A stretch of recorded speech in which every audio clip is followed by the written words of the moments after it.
அன்பு நண்பர்களே வணக்கம். இன்றைக்கு உங்கள் முன்பாக இந்த economic impact analysis of Tamil Nadu political parties manifestos from DMK, ADMK, NTK and TVK, இதை உங்கள் முன்னால் எனது ஆராய்ச்சி முடிவுகளை ப்ரெசன்ட் பண்ணலான் இருக்கேன்.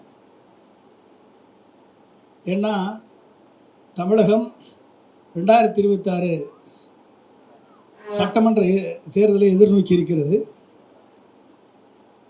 அடுத்த 5 ஆண்டுக்கான ஒரு அரசை கட்டமைக்கக்கூடிய மிகப்பெரிய பொறுப்பில் தமிழக மக்கள் இருக்கிறார்கள்.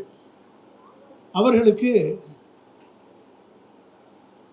நாங்கள் ஆட்சிக்கு வந்தால் என்ன செய்வோம் என்று தேர்தல் அறிக்கையின் மூலம் ஒவ்வொரு கட்சியும் பிரகடனப்படுத்தி இருக்கிறார்கள். இந்த தேர்தல் அறிக்கையை அடிப்படையாக வைத்து இந்த தேர்தல் அறிக்கை எந்த அளவிற்கு ஒரு விஷனரி தேர்தல் அறிக்கை, தொலைநோக்கு பார்வை கொண்ட தேர்தல் அறிக்கை, இந்த தேர்தல் அறிக்கை சாத்தியமான திட்டங்களை அறிவித்திருக்கிறார்களா, இல்லை இந்த திட்டங்கள் சாத்தியம் இல்லையா, திட்டங்கள் செயல்படுத்த முடியுமா முடியாதா, ப்ராக்டிக்கலாக ஃபீஸிபிளா பாசிபிளா, இதெல்லாம் செய்ய முடியுமா என்பதை பற்றி உங்கள் அத்தனை பேருக்குமே, பொதுமக்களாகிய உங்களுக்கும், இளைஞர்களுக்கும், இளம் பெண்களுக்கும், இன்டலெக்சுவல்ஸுக்கும், பல்வேறு துறையை சேர்ந்தவர்களுக்கும் ஒரு சந்தேகங்கள் இருக்கலாம். நான் கடந்த ஒரு 10-15 நாட்களாக ஒவ்வொரு தேர்தல் அறிக்கையும் டீட்டெயிலாக ஆராய்ச்சி செய்து, படித்து ஆராய்ச்சி செய்து, அதனுடைய எக்கனாமிக் இம்பேக்ட் எப்படி இருக்கும், என்னுடைய லாங் டேர்ம் விஷன் என்ன, இதனுடைய டோட்டல் அவுட்லே என்ன, ஃபினான்சியல் அவுட்லே என்ன, பட்ஜெட்டுக்கும் அதுக்கும் ஒத்து வருமா, எக்கனாமிக் டெவலப்மெண்ட்டுக்கும் அதுக்கும் ஒத்து வருமா என்பதை பற்றி பல்வேறு, அதனுடைய வையபிலிட்டி என்ன, ஃபீஸிபிலிட்டி இருக்கா, இதெல்லாம் அனலைஸ் பண்ணி அதனுடைய முடிவுகளை எந்த விதமான சார்புமின்றி உங்கள் மத்தியில் நான் இதை ப்ரெசன்ட் பண்ணலான்னு இருக்கேன். எனக்கு இருந்த 20 ஆண்டு கால அனுபவம், டாக்டர் ஏபிஜே அப்துல் கலாம் அவர்களோடு இணைந்து பணியாற்றி 15 மாநில சட்டமன்றங்களுக்கும் பாராளுமன்றத்திற்கும்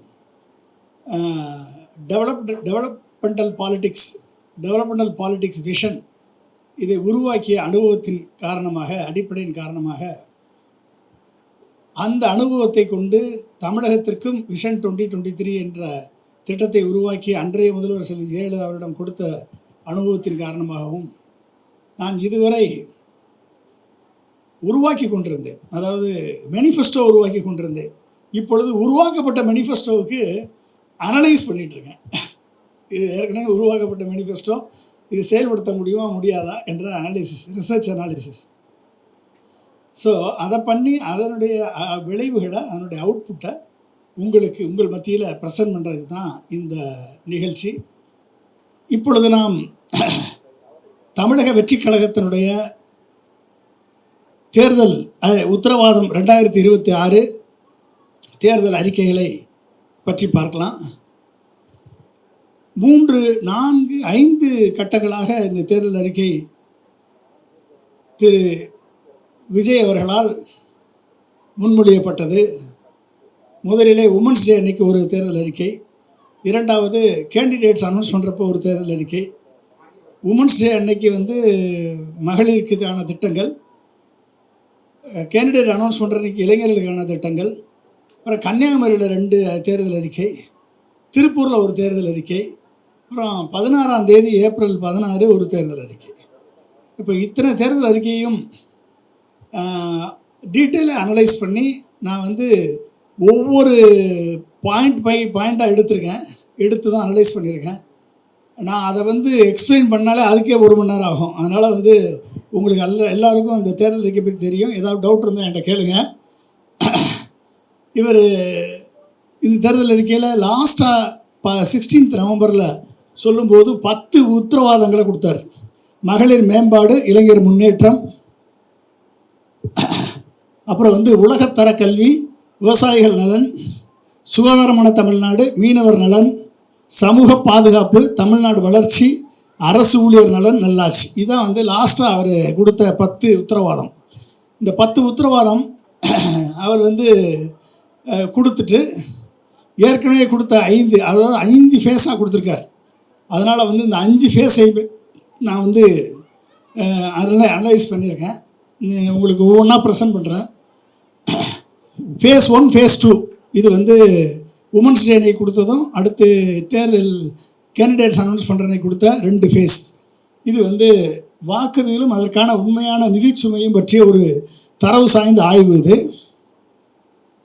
இதனுடைய இந்த ஃபேஸ் 1, ஃபேஸ் 2 மட்டும் எடுத்துக்கிட்டால் 5 ஆண்டுகளில் நிதி செலவு 19.2 லட்சம் கோடி ஆகுது.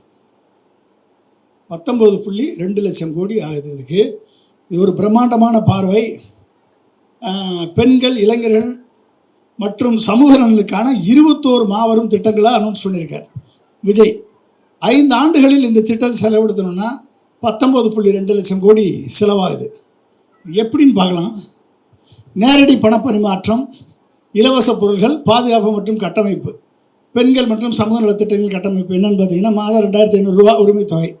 அவர் சொன்னார், இந்த 16ஆம் தேதி சொன்னார், திமுக அதிமுக அறிக்கையை காப்பி அடிக்குது, அதிமுக திமுக அறிக்கையை காப்பி அடிக்குது, நாங்கள் தான் புதுசாக கொடுக்குறோன்னாரு. அவங்க 2 பேர் 2000 ரூபா கொடுக்குறேன்னாரு, இவர் 2500 கொடுக்குறேன்னு சொல்லியிருக்காரு. 2500. காமராஜர் கல்வி நிதி 15,000. இதில் ஒரு முக்கியமான ஒரு வித்தியாசத்தை நீங்கள் பார்க்கணும். இந்த கல்வி நிதி வந்து இடைநிற்றலுக்காக கொடுக்கக்கூடிய கல்வி நிதி. அப்போ இந்த இடைநிற்றலுக்காக கொடுக்கக்கூடிய கல்வி நிதிக்கு 15,000 குறைச்சிருக்காரு.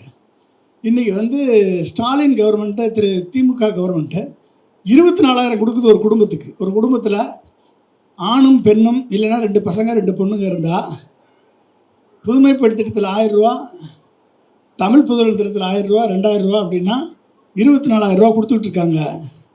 அதை குறைச்சி 15,000 ஆக்கிட்டார்.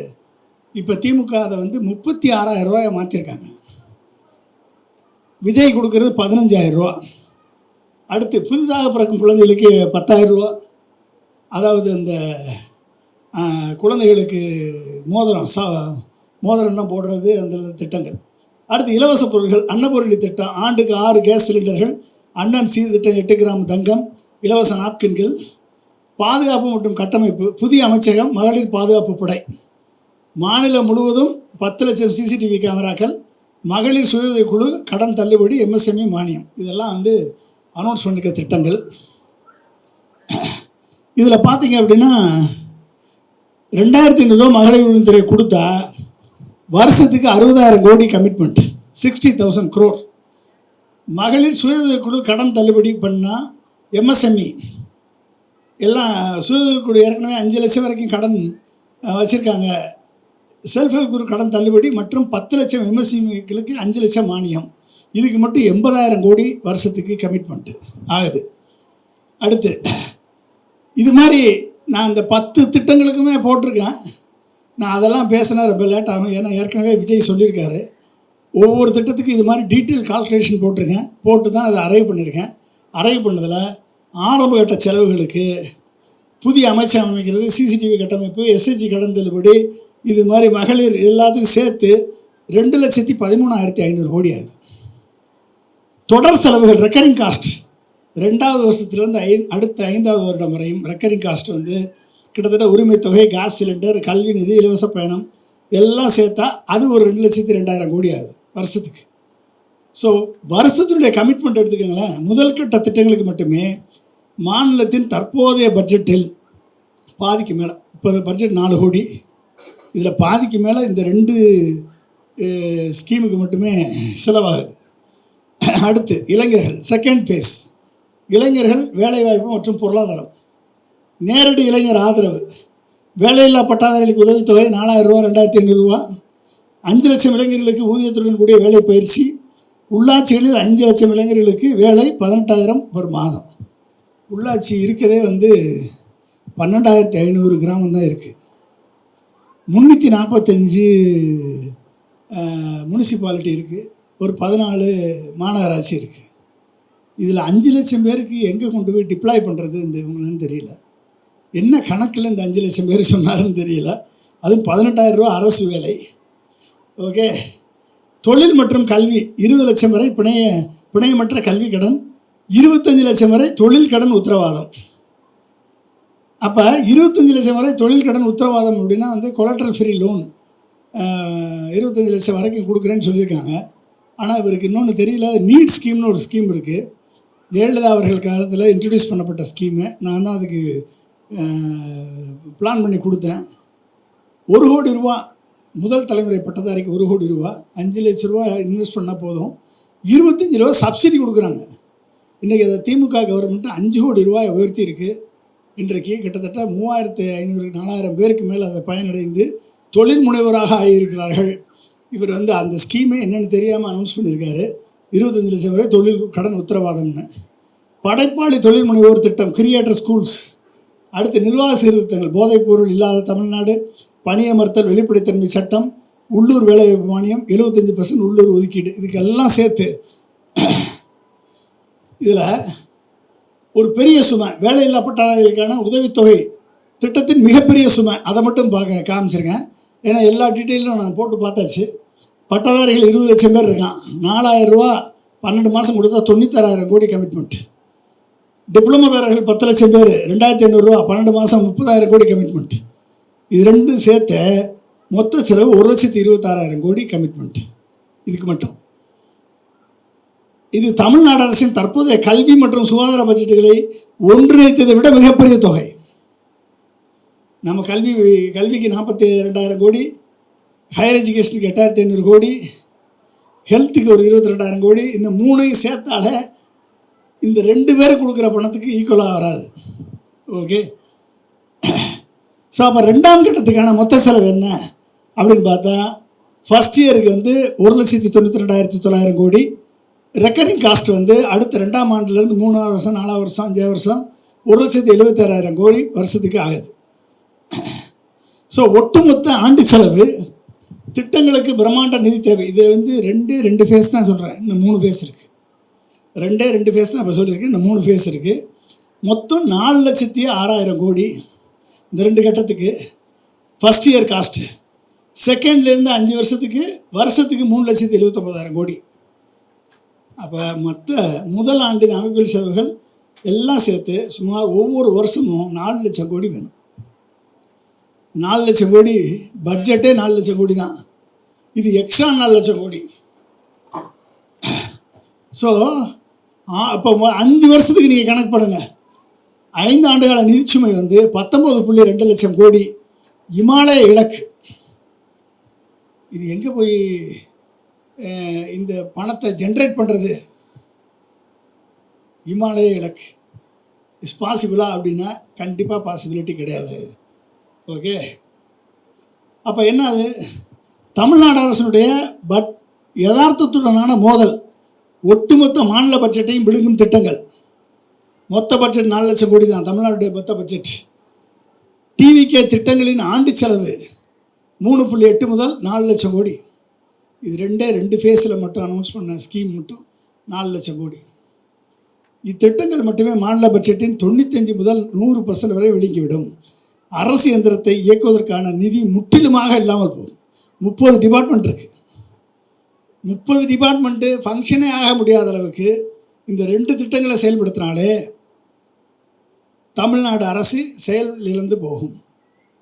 ஓகே. அப்போ அத்தியாவசிய தேவைகளுக்கு என்னது? கல்விக்கு அரசு ஊழியர் சம்பளம் கொடுக்க முடியுமானா முடியாது. ஓய்வூதியம் கொடுக்க முடியுமா? முடியாது. உள்கட்டமைப்பு இன்ஃப்ராஸ்ட்ரக்சர், சாலை, ரோடு, பிரிட்ஜு, பாலங்கள் இதெல்லாம் கட்ட முடியுமா? முடியாது. 0. அடுத்து பொது சுகாதாரம், மருத்துவமனைகள் ஒன்றும் பண்ண முடியாது. 0. அடுத்து பள்ளிகள் மற்றும் கல்வி நிலையங்கள் பராமரிப்பு நிதி 0. ஓகே. அப்போ வாக்குறுதிகள் நிறைவேற்றினால் முற்றிலும் மாநில அரசின் அடிப்படை செயல்பாடுகள் முற்றிலுமாக முடங்கும். தாவேகா தலைவர் நடிகர் விஜய் கொடுத்த வாக்குறுதிகளை நிறைவேற்றினால், ஃபஸ்ட்டு 2 கட்ட வாக்குறுதி நிறைவேற்றினாலே ஒட்டுமொத்த அரசு இயந்திரம் முடங்கும். ஓகே. இதுதான் இன்றைக்கி ரியாலிட்டி. நிதி பற்றாக்குறை வெடிப்பு.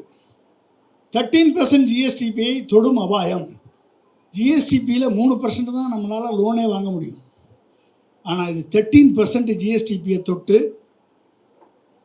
அவ்வளோ வாங்கினா தான் இந்த திட்டத்தை செயல்படுத்த முடியும், கடன் வாங்கினா தான். அப்போ மாநிலத்தின் ஒட்டுமொத்த உற்பத்தி மதிப்பில் நிதி பற்றாக்குறை 13% உயரும். இது ரிசர்வ் வங்கி என்னுடைய அனுமதிக்கப்பட்ட வரம்பை விட பல மடங்கு அதிகம். எஃப்ஆர்பிஎம் ஆக்டு கண்டிப்பாக அலோவ் பண்ணாது, ஆர்பிஐ அலோவ் பண்ண மாட்டாங்க, சென்ட்ரல் கவர்மெண்ட் அலோவ் பண்ணாது. ஓகே,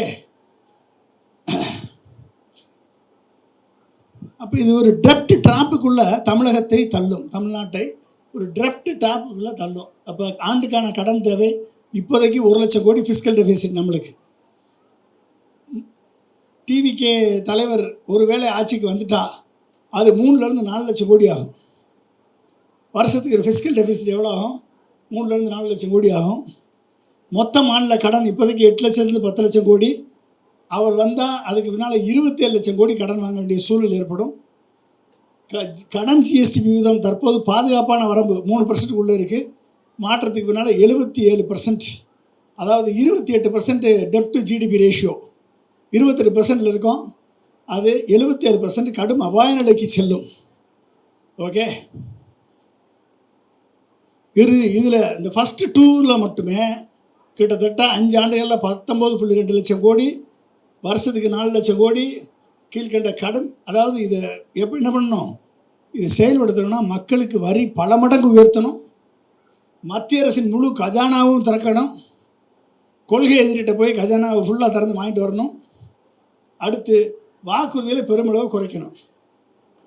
இது நிறைவேற்றப்பட்டால் தமிழ்நாட்டின் நிதி நிலைமை மீள முடியாத மாபெரும் வீழ்ச்சியை சந்திக்கும். இது ஃபஸ்ட்டு 2 ஃபேஸ் மட்டுமே. ஓகே, அடுத்து ஃபேஸ் 3, ஃபேஸ் 4. ஃபஸ்ட்டு 2 ஃபேஸில் இந்த அளவுக்கு இருக்குது. ஃபேஸ் 2, ஃபேஸ் 4 என்ன வாக்குறுதி? இதில் 3 அடுக்கு: மேலடுக்கு, நடுத்தளம், அடிப்படை கட்டமைப்பு.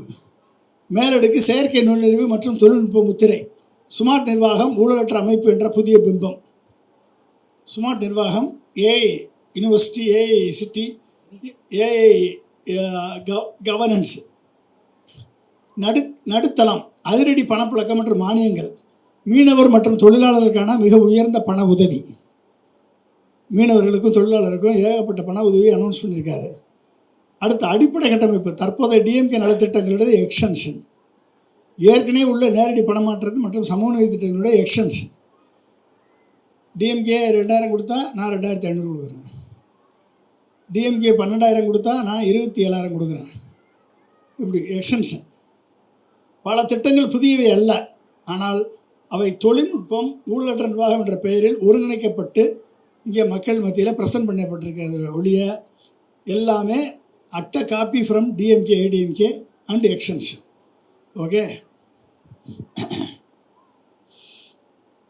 பில்லர் 1 தொழில்நுட்ப நிர்வாகம். இதில் இந்த ஃபேஸ் 3 அண்ட் ஃபேஸ் 4ல் பயன்பாட்டு தளத்தில் வெற்றி தமிழ்நாடு சூப்பர் ஆப் அண்டு நிகழ்வு நேர டேஷ்போர்டு, இது 2மே தமிழ்நாட்டில் இருக்குது. டேஷ்போர்டு இப்போ சிஎம் பார்த்துட்ருக்காரு.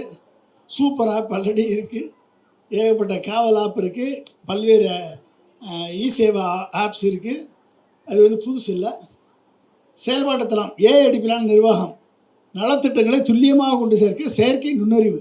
செயற்கை நுண்ணறிவுக்கு முதல்ல டேட்டா வேணும், டேட்டா கலெக்ஷன் இருக்கணும். முதல்ல டேட்டா கலெக்ஷன் வந்தால் தான் அதுக்கப்புறம் மக்கள் நலத்திட்டங்களை கொண்டு போய் சேர்க்குறதுக்கும் ஏஐக்கும் என்ன லிங்க்கு அப்படின்றது இங்கே தெளிவாக இல்லை. மக்கள் நலத்திட்டங்களை கொண்டு போய் சேர்க்குறதுக்கும் ஏஐக்கும் என்ன லிங்க்குன்னு தெளிவாக இல்லை. ஏஐ நிர்வாகம் எடுத்த உடனே ஏஐ நிர்வாகம்னு போயிட்டாங்க.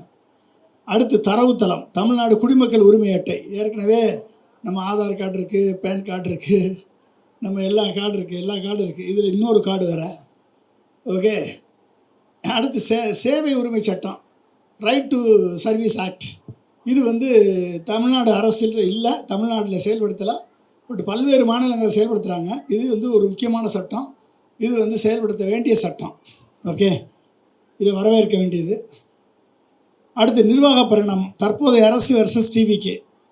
நலத்திட்ட விநியோகம், தற்போதைய டிஎம்கே கவர்மெண்ட் பகுதி தானியங்கி, அதாவது self part time automation and DBT. அங்கே விண்ணப்பங்களே இல்லாமல் தானியங்கி முறை டைரெக்டாக கொடுத்துருவோம் அப்படின்றாங்க. இது கொஞ்சம் விரிவாக்க எக்ஸ்டென்ஷன். டிஜிட்டல் சேவைகள் இ சேவை, TN e governance, super app அவர் கொண்டாடுறது. இது புதிய வடிவம், பழைய பழைய பழைய முந்தையில் புதிய கல். வெளிப்படைத்தன்மை, நிதி வெளிப்படைத்தன்மை, இணையதளங்கள் எக்கச்சக்கமாக இருக்குது. டிரான்ஸ்பரன்சி வெப்சைட்ஸ் இருக்குது. தீவிர மேம்பாடு, நிகழ்வு நேர டேஷ்போர்டு ஏற்கனவே இருக்குது, அது ஒவ்வொரு டிபார்ட்மெண்ட்டுக்கும் கொண்டாந்தா அது எக்ஸ்டென்ஷன். தொழில்நுட்ப பார்வை, தமிழ்நாடு ஏஐ மிஷன், ஏஐ நகரம் என்ற ஏஐ பல்கலைக்கழகம் பிரம்மாண்டமான இலக்கு. ஒரு யதார்த்த பார்வை, செயலாக்க முடியுமா முடியாதா? குறுகிய காலம், அதிக சாத்தியம், சூப்பர் ஆப் சேவை, உரிமை சட்டம் இந்தியா மற்றும் பிற மாநிலங்கள் ஏற்கனவே இருக்குது. 1 to 3 வருஷத்துக்குள்ளே செஞ்சிடலாம். நடுத்தர காலம் சவாலானது, குடிமக்கள் உரிமை அட்டை அண்ட் தரவு பலகை டேஷ்போர்டு, தரவு ஒருங்கிணைப்பு மற்றும் தனியுரிமை சிக்கல்கள் உள்ளன, அரசியல் விருப்பம் தேவை. அடுத்து நீண்ட காலம், அதிக ஆபத்து, ஏஐ நகரம், வரியின்றி முழு தானியமயமாக்கல், 10,000 to 50,000 கோடி ஆகும், முதலீடு தேவை இருக்குது, உலகளாவிய கூட்டாண்மையின்றி சாத்தியமில்லை. ஏஐ நகரம் ஓகே, இது வேர்ல்டு லெவலில் நம்ம இன்டகிரேட் பண்ணாமல் இது சாத்தியம் கிடையாது. கன்னியாகுமரி மீனவர் நலன், ஏற்கனவே டீசல் மானியம் 1800 லிட்டர் கொடுக்குறாங்க. இப்போ 3800 லிட்டர் கொடுக்குறதுக்கு இவர் ப்ரப்போஸ் பண்ணியிருக்காரு. ஏற்கனவே 8,000 ரூபா கொடுத்துட்ருக்காங்க. டிஎம்கே ஏடிஎம்கேயும் 12,000 தரேன்னு இருக்காங்க. இப்போ இவர் 20,000ன்னு அங்கே கன்னியாகுமரியில் சொன்னார் விஜய், ஆனால் அதை 27,000 மாற்றிட்டார். 27,000 மாற்றிருக்காரு. ஓகே, அதனோட இம்ப்ளிகேஷன் அடுத்து பார்ப்போம். கட்சிகளின் வாக்குறுதி ஒப்பீடு, தடைக்கால் நிவாரணம் 8,000, 12,000, அது 20,000. கூடுதல் திட்டங்கள், தற்போதைய டிஎம்கே குறைவு மிதமானது, காப்பீடு, டீசல் அதிகரிப்பு. இது மீனவர்களுக்கு மொத்த வருடாந்திர செலவு 1,400 கோடி. இப்போதைக்கு டிஎம்கே வாக்குறுதியை செயல்படுத்தணும்னா 3,000 கோடி, ஏடிஎம்கே வாக்குறுதி செயல்படுத்தினா 3,000 கோடி, டிவிக்கு எதிராக செயல்படுத்தினா 7,000 கோடி. டிவிகேயின் மீனவர் கொள்கை மட்டுமே தற்போதைய மாடலை விட 2.5 மடங்கு அதிகம். திருப்பூர் தொழில் மற்றும் தொழிலாளர் சூழல், சிறு குறு தொழில்கள், மின்சார மானியம், தொழிலாளர் ஊதிய ஆதரவு, வட்டியில்லா கடன்கள் மற்றும் ஏற்றுமதி ஊக்கத்தொகை, 25,000 கோடி கடன் தொகுப்பு. மின்சார மானியம் ஜவுளி மற்றும் விசைத்துறைக்கு மின்கட்டண குறைப்பு. தொழிலாளர் ஊதிய ஆதரவு பருவகால வருமான இழப்பை ஈடு செய்ய நேரடி பண உதவி, திட்டத்தின் மிகப்பெரிய ஒரு சவால்.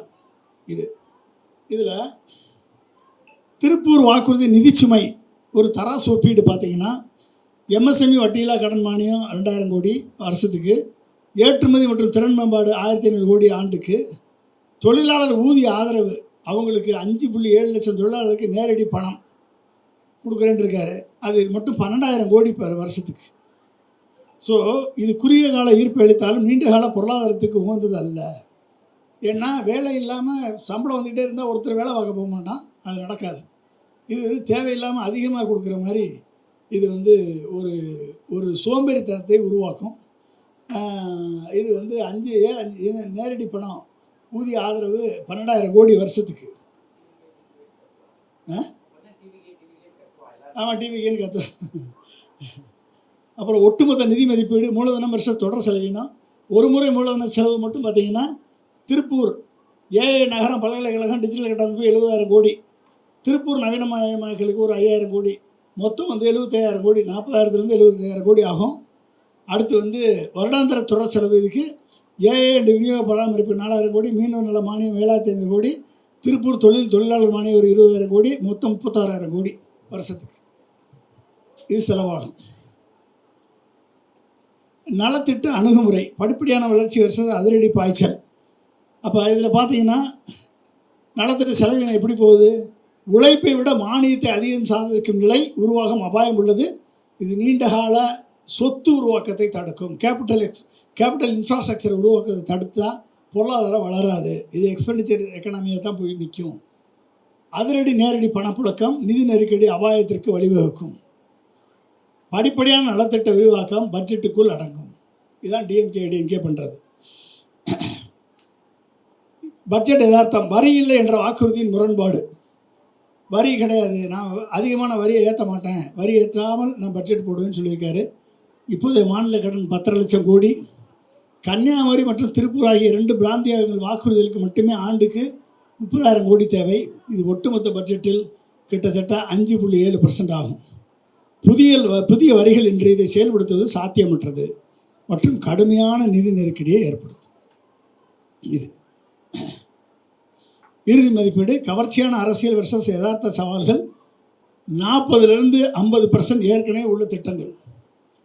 திமுக அதிமுகவை பார்த்து காப்பி அடிச்சிருக்கு, அதிமுக திமுகவை பார்த்து காப்பி அடிச்சிருக்கு. நம்ம தான் புதுசாக சொல்லணும்னு சொன்னார். இதில் 40% 50% ஏற்கனவே உள்ள திட்டங்களை காப்பி அடித்து தான் இங்கே வந்திருக்கு. அடுத்து சாத்தியமான மேம்பாடுகள் ஒரு 30% சாத்தியமான மேம்பாடுகள். நீண்டகால பகல் கனவுகள் 20-30% நீண்டகால பகல் கனவுகள். டிவிகேவின் உண்மையான வெற்றி திட்டங்களில் இல்லை, அதன் கட்டமைப்பில் உள்ளது. நலத்திட்டங்கள் ப்ளஸ் தொழில்நுட்பம் ப்ளஸ் ஊழலற்ற நிர்வாகம் என்ற ஒற்றை பிம்பத்தை இளைஞர்களிடம் வெற்றிகரமாக கொண்டு செல்கிறார். எச்சரிக்கை: அதிக பணப்புழக்கம் மற்றும் மானியங்களை அடிப்படையாக கொண்ட இந்த மாடல் வரியை உயர்த்தாமல் முழுமையாக செயல்படுத்தப்பட்டால் மாநிலத்தை பெரும் கடனில் தள்ளும். இது ஃபேஸ் 5. இதுக்கே நம்மளுக்கு அசந்து போச்சு. ஃபேஸ் 5 இது 2016 அனௌன்ஸ் பண்ணது. 16 ஏப்ரல் அன்றைக்கு அனௌன்ஸ் பண்ணுது. இதில் பார்த்தீங்கன்னா அவர் அனௌன்ஸ் பண்ண அந்த 10 ஸ்கீமு, இந்த 10 ஸ்கீமுக்கு மொத்தம் 2 லட்சம் கோடி ஆகுது வருஷ செலவு. இந்த 10 ஸ்கீமுக்கு சீக்கிரங்க ஜல்னு போகிறேன் உள்ள. பட்ஜெட்டு பங்கீடு. பெருஞ்செலவு ஒரு சில குறிப்பிட்ட பெருஞ்செலவு திட்டங்கள் 1.8 லட்சம் கோடி வருஷத்திற்கு. விவசாயிகள், சுகாதாரம், சமூக பாதுகாப்பு, அரசு ஊழியர்கள். குறிப்பிட்ட இலக்கு திட்டங்கள் 27,000 கோடி வருஷத்துக்கு. மொத்த செலவில் 14%. கல்வி, மீனவர்கள், தமிழக வளர்ச்சி, நல்லாட்சி. இதில் விவசாயம் சுகாதாரத்தில் மட்டும் எடுத்துக்கிட்டிங்கன்னா விவசாயத்துக்கு இத்தனை திட்டம் அனௌன்ஸ் பண்ணியிருக்கார். எம்எஸ்பி நிதி, பயிர்க்கடன் தள்ளுபடி, 12,000 விவசாய மானியம், 100% பயிர் காப்பீடு, விவசாய தொழிலாளர் மானியம், சூரிய ஒளி விவசாயம் எல்லாம் சேர்த்து 65,000-70,000 கோடி. சுகாதாரம் 35,000-40,000 கோடி. 25 லட்சம் மருத்துவ காப்பீடு, மருத்துவமனை நவீனமயமாக்கல், இலவச மருத்துவ பரிசோதனை. இதில் அடுத்து சமூக பாதுகாப்பு திட்டங்கள். அதுக்கு ஒரு 40,000 கோடி வருஷத்துக்கு. அரசு ஊழியர்களுக்கு ஒரு 38,000 கோடி. இது எல்லாமே வரிசையாக லிஸ்ட் பண்ணியிருக்கு, நீங்கள் பார்த்துக்கலாம். குறிப்பிட்ட இலக்கு திட்டங்கள். தரமான கல்வி, அதுக்கு மீனவர்களுக்கு, நல்லாட்சிக்கு, தமிழக வளர்ச்சிக்கு எல்லாம் சேர்ந்து 5 ஆண்டுகளுக்கு 11-12 லட்சம் கோடி. இந்த 5வது அறிவிப்பு மட்டும் செயல்படுத்தணும். 5வது அறிவிப்பை செயல்படுத்தினா மட்டும் 12 லட்சம் கோடி. வருஷத்துக்கு 2 லட்சம் கோடி. முதலாண்டு செலவு 3 லட்சம் கோடி. இப்போ இது என்ன பண்ணுறது? எப்படி ஜென்ரேட் பண்ணுறது? பட்ஜெட்டில் பாதி. இது மட்டுமே பட்ஜெட்டில் பாதி. அப்போ இதில் பாருங்கள், 100 விரைவிட பள்ளிகள் 10,000 கோடி. அரசு பள்ளி மேம்பாடு 20,000 கோடி. மீனவர்கள் நிரந்தர வீடுகள் 10,000 கோடி. இப்படி பார்த்தீங்கன்னா வருஷத்துக்கான செலவு 3 லட்சம். தொடர் செலவு 2.2 லட்சம் கோடி. சாத்தியக்கூறு வரைபடம். நடைமுறைப்படுத்துவதற்கான வழிகள் என்ன? செயல்முறை. வரி உயர்வு இல்லாமல் செயல்படுத்துவது மிகவும் கடினம். தமிழக பட்ஜெட்டில் இது சாத்தியமற்ற அழுத்தத்தை உருவாக்கும். செயல்முறை. கடன் பெறுவதன் மூலம் குறைந்த வாய்ப்பு மாநிலத்தின் கடன் சுமை பெருமளவு அதிகரிக்கும். செயல்முறை. பகுதிவாரியான அமலாக்கம் சாத்தியம். முன்னுரிமை அடிப்படையிலான திட்டங்கள் படிப்படியாக செயல்படுத்துதல் சாத்தியம். அப்போ என்ன அர்த்தம் அப்படின்னா, இவர் கொடுத்த மொத்த திட்டத்தையும் இறுதி முடிவு. இந்த தேர்தல் அறிக்கை ஒரு மிகப்பெரிய விரிவாக்கப்பட்ட நலத்திட்ட, விவசாயம் மற்றும் சுகாதார மாதிரியை முன்வைக்கிறது. இருப்பினும் பெரிய அளவிலான நிதி மறுசீரமைப்பு இல்லாமல் அனைத்து திட்டங்களையும் ஒரே நேரத்தில் முழுமையாக செயல்படுத்த நடைமுறையில் சாத்தியம் என்று. இதுதான் ஃபைனல். இந்த ஃபைனல் ஸ்லைடு எல்லாத்தையும் சேர்த்து தமிழ்நாடுடைய பட்ஜெட் எடுத்துக்கிட்டிங்கன்னா, சம்பளத்துக்கு மட்டும் 1 லட்சம் கோடி கொடுக்குறோம். ஓய்வூதியத்துக்கு 65,000 கோடி. வட்டி ஒரு 65,000 கோடி. கடன் நம்ம திருப்பி எழுப்புற 40,000 கோடி. ஏற்கனவே கல்விக்கு பட்ஜெட் 57,000 கோடி. சுகாதாரத்துக்கு 22,000 கோடி செலவழிக்கிறோம். விவசாயத்துக்கு 47,000 கோடி. மற்ற டிபார்ட்மெண்ட் எல்லாம் சேர்த்து 1.5 லட்சம் கோடி. 1,20,000 கோடி. இதுதான் நம்மளுடைய பட்ஜெட். இந்த பட்ஜெட்டில் தாவேக தேர்தல் அறிக்கையினுடைய 5 கட்டம் வருஷத்துக்கு 6.3 லட்சம் கோடி வருஷத்துக்கு. இது தற்போதைய மொத்த மாநில பட்ஜெட்டை விட 4.6 லட்சம் கோடி அதை விட மிகப்பெரிய தொகையாகும். ஓகே, அப்போ இதில் எங்கே கேப் விடுது? 4.6 லட்சம் கோடி தமிழ்நாட்டு பட்ஜெட்டு. இவர் சொல்லியிருக்கிறது 6 லட்சம் கோடி. மொத்தம் வந்து ஆண்டுதோறும் தேவைப்படும் கூடுதல் நிதி 2 லட்சம் கோடி கூடுதல் நிதி தேவை, பட்ஜெட்டை விட அதிகம். அடுத்து எஃப்ஆர்பிஎம் ஆக்ட் படி இப்போதைக்கு திமுக கவர்மெண்ட் 3% லெவலில் க்ரீன் லெவலில் இருக்குது. கடன் வாங்கக்கூடிய அளவு மேற்கொண்டு நம்ம வாங்கினா 4 to 4.5% வரைக்கும் ஆர்பிஐ அலோவ் பண்ணும். ஆனால் விஜய் சொன்ன திட்டங்கள் நிறைவேற்றணும்னா இது 12% to 14% போகணும். இது கண்டிப்பாக சாத்தியம் கிடையாது, இது அலோவ் நடக்காது. எஃப்ஆர்பிஎம் விதிகளின் கடுமையான மீறல். ஸோ இது செயல்படுத்த முடியாது. அப்போ தற்போது நிலை 8 to 10 லட்சம் கோடியாக இருக்கக்கூடிய கடன் 27% ஆஃப் ஜிஎஸ்டிபி 75 to 85% ஆஃப் ஜிஎஸ்டிபியாக மாறும்.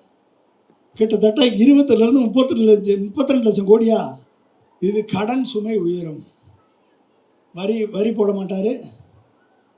அப்படியே நான் வந்து ஊழலே செய்யாமல் நேர்மையாக 100% நீ நம்பலாம், ஊழலே நடக்காது, ஒரு பைசா வாங்க மாட்டேன் என்று அவர் உறுதி கொடுத்திருக்கிறார்.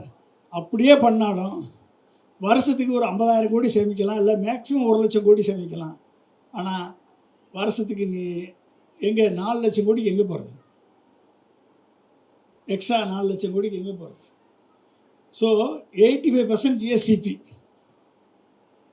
அப்போ என்னது? இது எங்கே கொண்டு சேர்க்குது? வாக்குறுதியால் ஏற்படும் 4 முக்கிய பொருளாதார கட்டமைப்பு சிக்கல்கள்.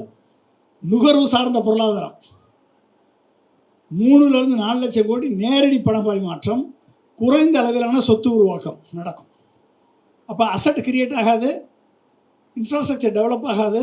இன்ஃப்ராஸ்ட்ரக்சர் டெவலப் ஆகலை அப்படின்னா நம்மளுக்கு எக்கனாமி மேலே வராது, எக்கனாமிக் குரோத் வராது. இன்றைக்கி திமுக அரசு 11.19% குரோத் கொண்டாந்துருக்காங்க, இரட்டை இலக்க பொருளாதார வளர்ச்சி.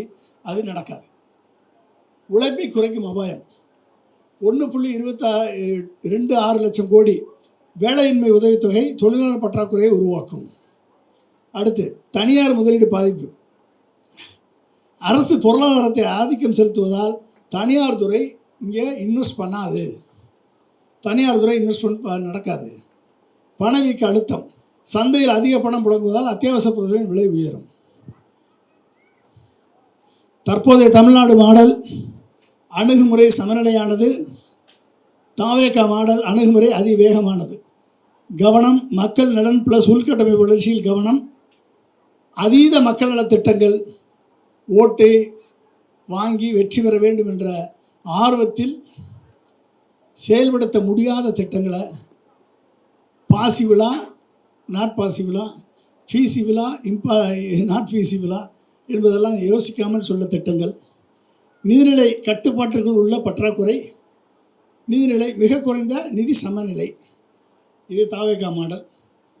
அப்போ ஃபைனல் என்ன ரிசல்ட் அப்படின்னா, நிதி விவேகம் விதியை மீறி இருக்கு, சட்டப்பூர்வ வரம்பு எஃப்ஆர்பிஎம் ஆக்டை மீறப்பட்டுள்ளது, கடன் சுமை அதிக அபாயம், முழுமையான அமலாக்கம் சாத்தியமில்லை, பகுதி அமலாக்கம் சாத்தியம். அப்போ என்னாச்சு? விஜய் சொன்ன இத்தனை திட்டங்களையும் அமலாக்குவது சாத்தியமில்லை என்பது தான் இதனுடைய ஃபைனல் ரிசல்ட்டு. இந்த தேர்தல் அறிக்கை அரசியல் ரீதியாக மிகவும் ஈர்க்கக்கூடியது. ஆனால் தற்போதைய வடிவத்தில் நிதிநிலை அடிப்படையில் இதை செயல்படுத்துவது முற்றிலும் சாத்தியமற்றது. தேர்தல் அறிக்கையினுடைய பகுப்பாய்வு செய்து கொண்டிருக்கிறோம். அதனுடைய அடுத்த கட்டமாக நாம் தமிழர் கட்சியினுடைய 2026 சட்டமன்ற தேர்தலுக்கான தேர்தல் அறிக்கை, அதனுடைய பகுப்பாய்வை நாம் இப்போ வந்து பார்க்கலாம். கிட்டத்தட்ட 459 பக்கம் கொண்ட ஒரு ஆவணம் இது. இது செயற்பாட்டு வரைவு என்று அவர் குறிப்பிட்டிருக்கிறார். திரு நாம் தமிழர் கட்சியினுடைய தலைவர் செந்தமிழன் சீமான் அவர்கள் இதை வந்து ஒரு செயற்பாட்டு வரைவாக இதை உருவாக்கியிருக்கிறார். திமுக அதிமுக போன்ற தேர்தல் அறிக்கைகளுக்கு இது ஒரு வித்தியாசமான தேர்தல் அறிக்கை. இந்த தேர்தல் அறிக்கையை டீப்பாக படித்து பார்த்தீங்க அப்படின்னா ஒவ்வொரு சப்ஜெக்ட்டுக்குமே ஒரு 10 பக்கம் டீட்டெயிலாக இன்டெப்த்தாக இதை எப்படி செய்வேன் அப்படின்னு சொல்லி தெளிவாக சொல்லியிருக்காரு. இதில் வந்து பல்வேறு சிறப்பியல்புகளும் இருக்குது, பல்வேறு முரண்களும் இருக்குது, பல்வேறு சிக்கல்களும் இருக்குது. சிறப்பியல்புகள் இருக்குது, முரண்கள் இருக்குது, சிக்கல் இருக்குது, இந்த மூணுமே இருக்குது. ஆனால் அதில் வந்து என்னென்னா, இது ஒரு நாம் தமிழர் கட்சியினுடைய தமிழ் தேசிய கொள்கைகளை உள்ளடக்கிய ஒரு தற்சார்பு பொருளாதாரத்தை முன்னெடுக்கக்கூடிய ஒரு அருமையான ஒரு தேர்தல் அறிக்கையை திரு சீமான் அவர்கள் நாம் தமிழர் கட்சியினுடைய செயல்பாட்டு வரைவாக வைத்திருக்கிறார். இதை நம்ம டீட்டெயிலாக பார்ப்போம். அது ஃபுல்லாக 459 பக்கத்தை நீங்கள் பார்த்தீங்க அப்படின்னா ஒவ்வொரு தலைப்புலையும் பல்வேறு டீட்டெயிலாக இருக்குது. எப்படி செயல்படுத்துகிறோம் அப்படின்றத செயல்பாட்டு முறை எப்படி இருக்கணும் என்பதை பற்றியெல்லாம் டீட்டெயிலாக அவங்க போயிருக்காரு. நம்ம ஒன்றுன்னா முடிஞ்ச அளவுக்கு பார்ப்போம்.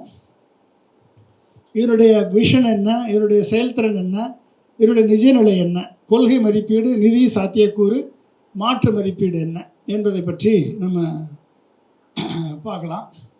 அதிகார பதிவு மற்றும் மையமற்ற ஆட்சி முறை.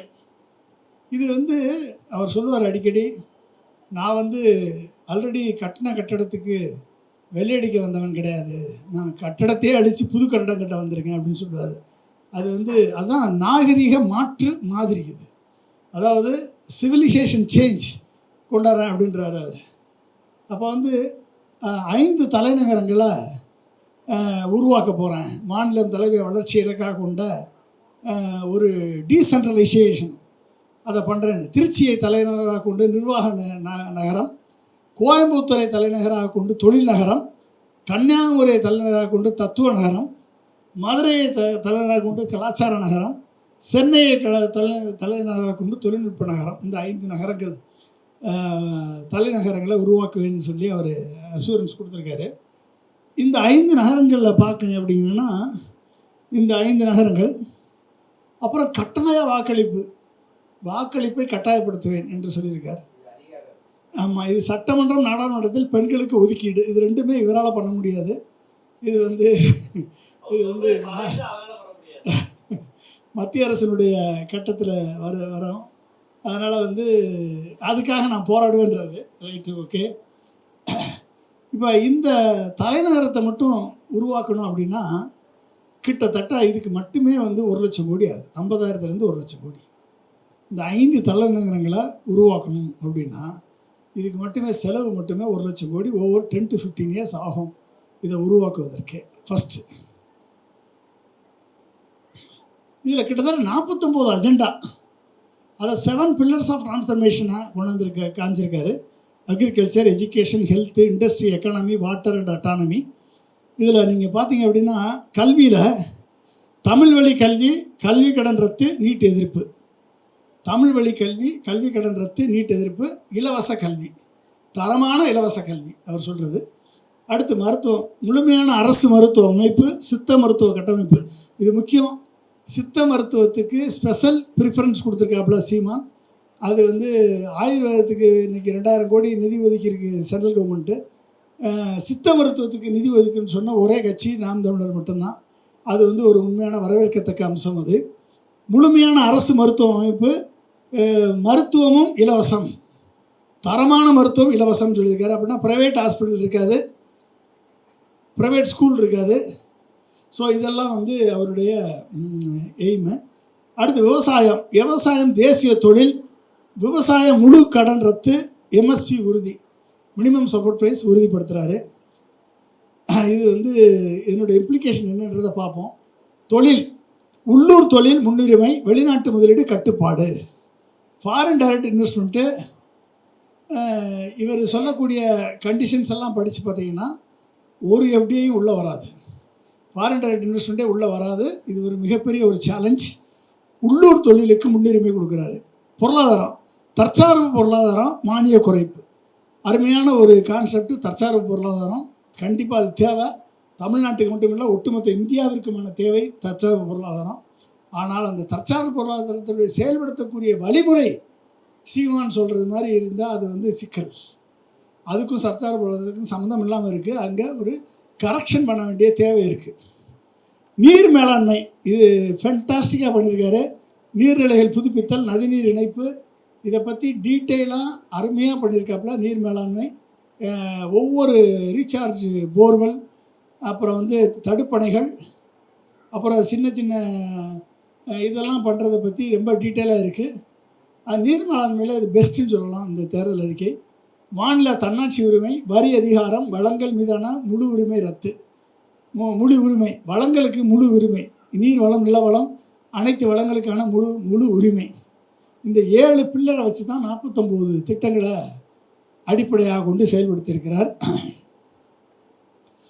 நீண்டகால தமிழ்நாடு வளர்ச்சி, வேளாண்மை, தேசிய தொழில், அரசு சேவை அமைப்பில் இணைத்தல். இங்கே தான் வந்து அரசு வேலை, அதாவது வேளாண்மையை வந்து அரசு வேலையாக மாற்றுறேன்னு சொல்கிறாரு.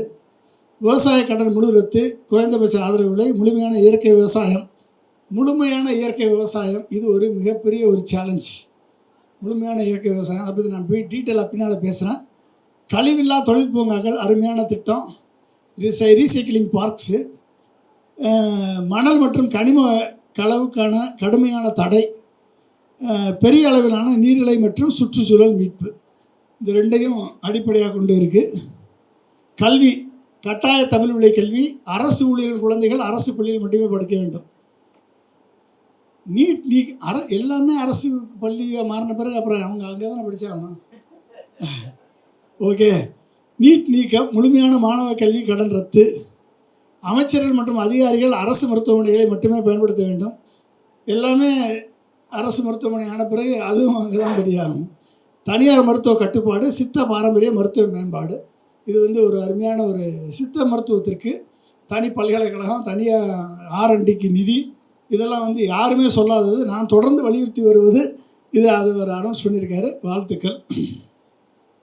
பொருளாதார தன்னிறைவு, உள்ளூர் உற்பத்திக்கு முன்னுரிமை, வெளிநாட்டு FDI கட்டுப்பாடு, வேலைவாய்ப்பில் மாநில மக்களுக்கு முன்னுரிமை, சமூக சீர்திருத்தம், இலவச கொடுப்பனவுகளுக்கு எதிரான நிலைப்பாடு.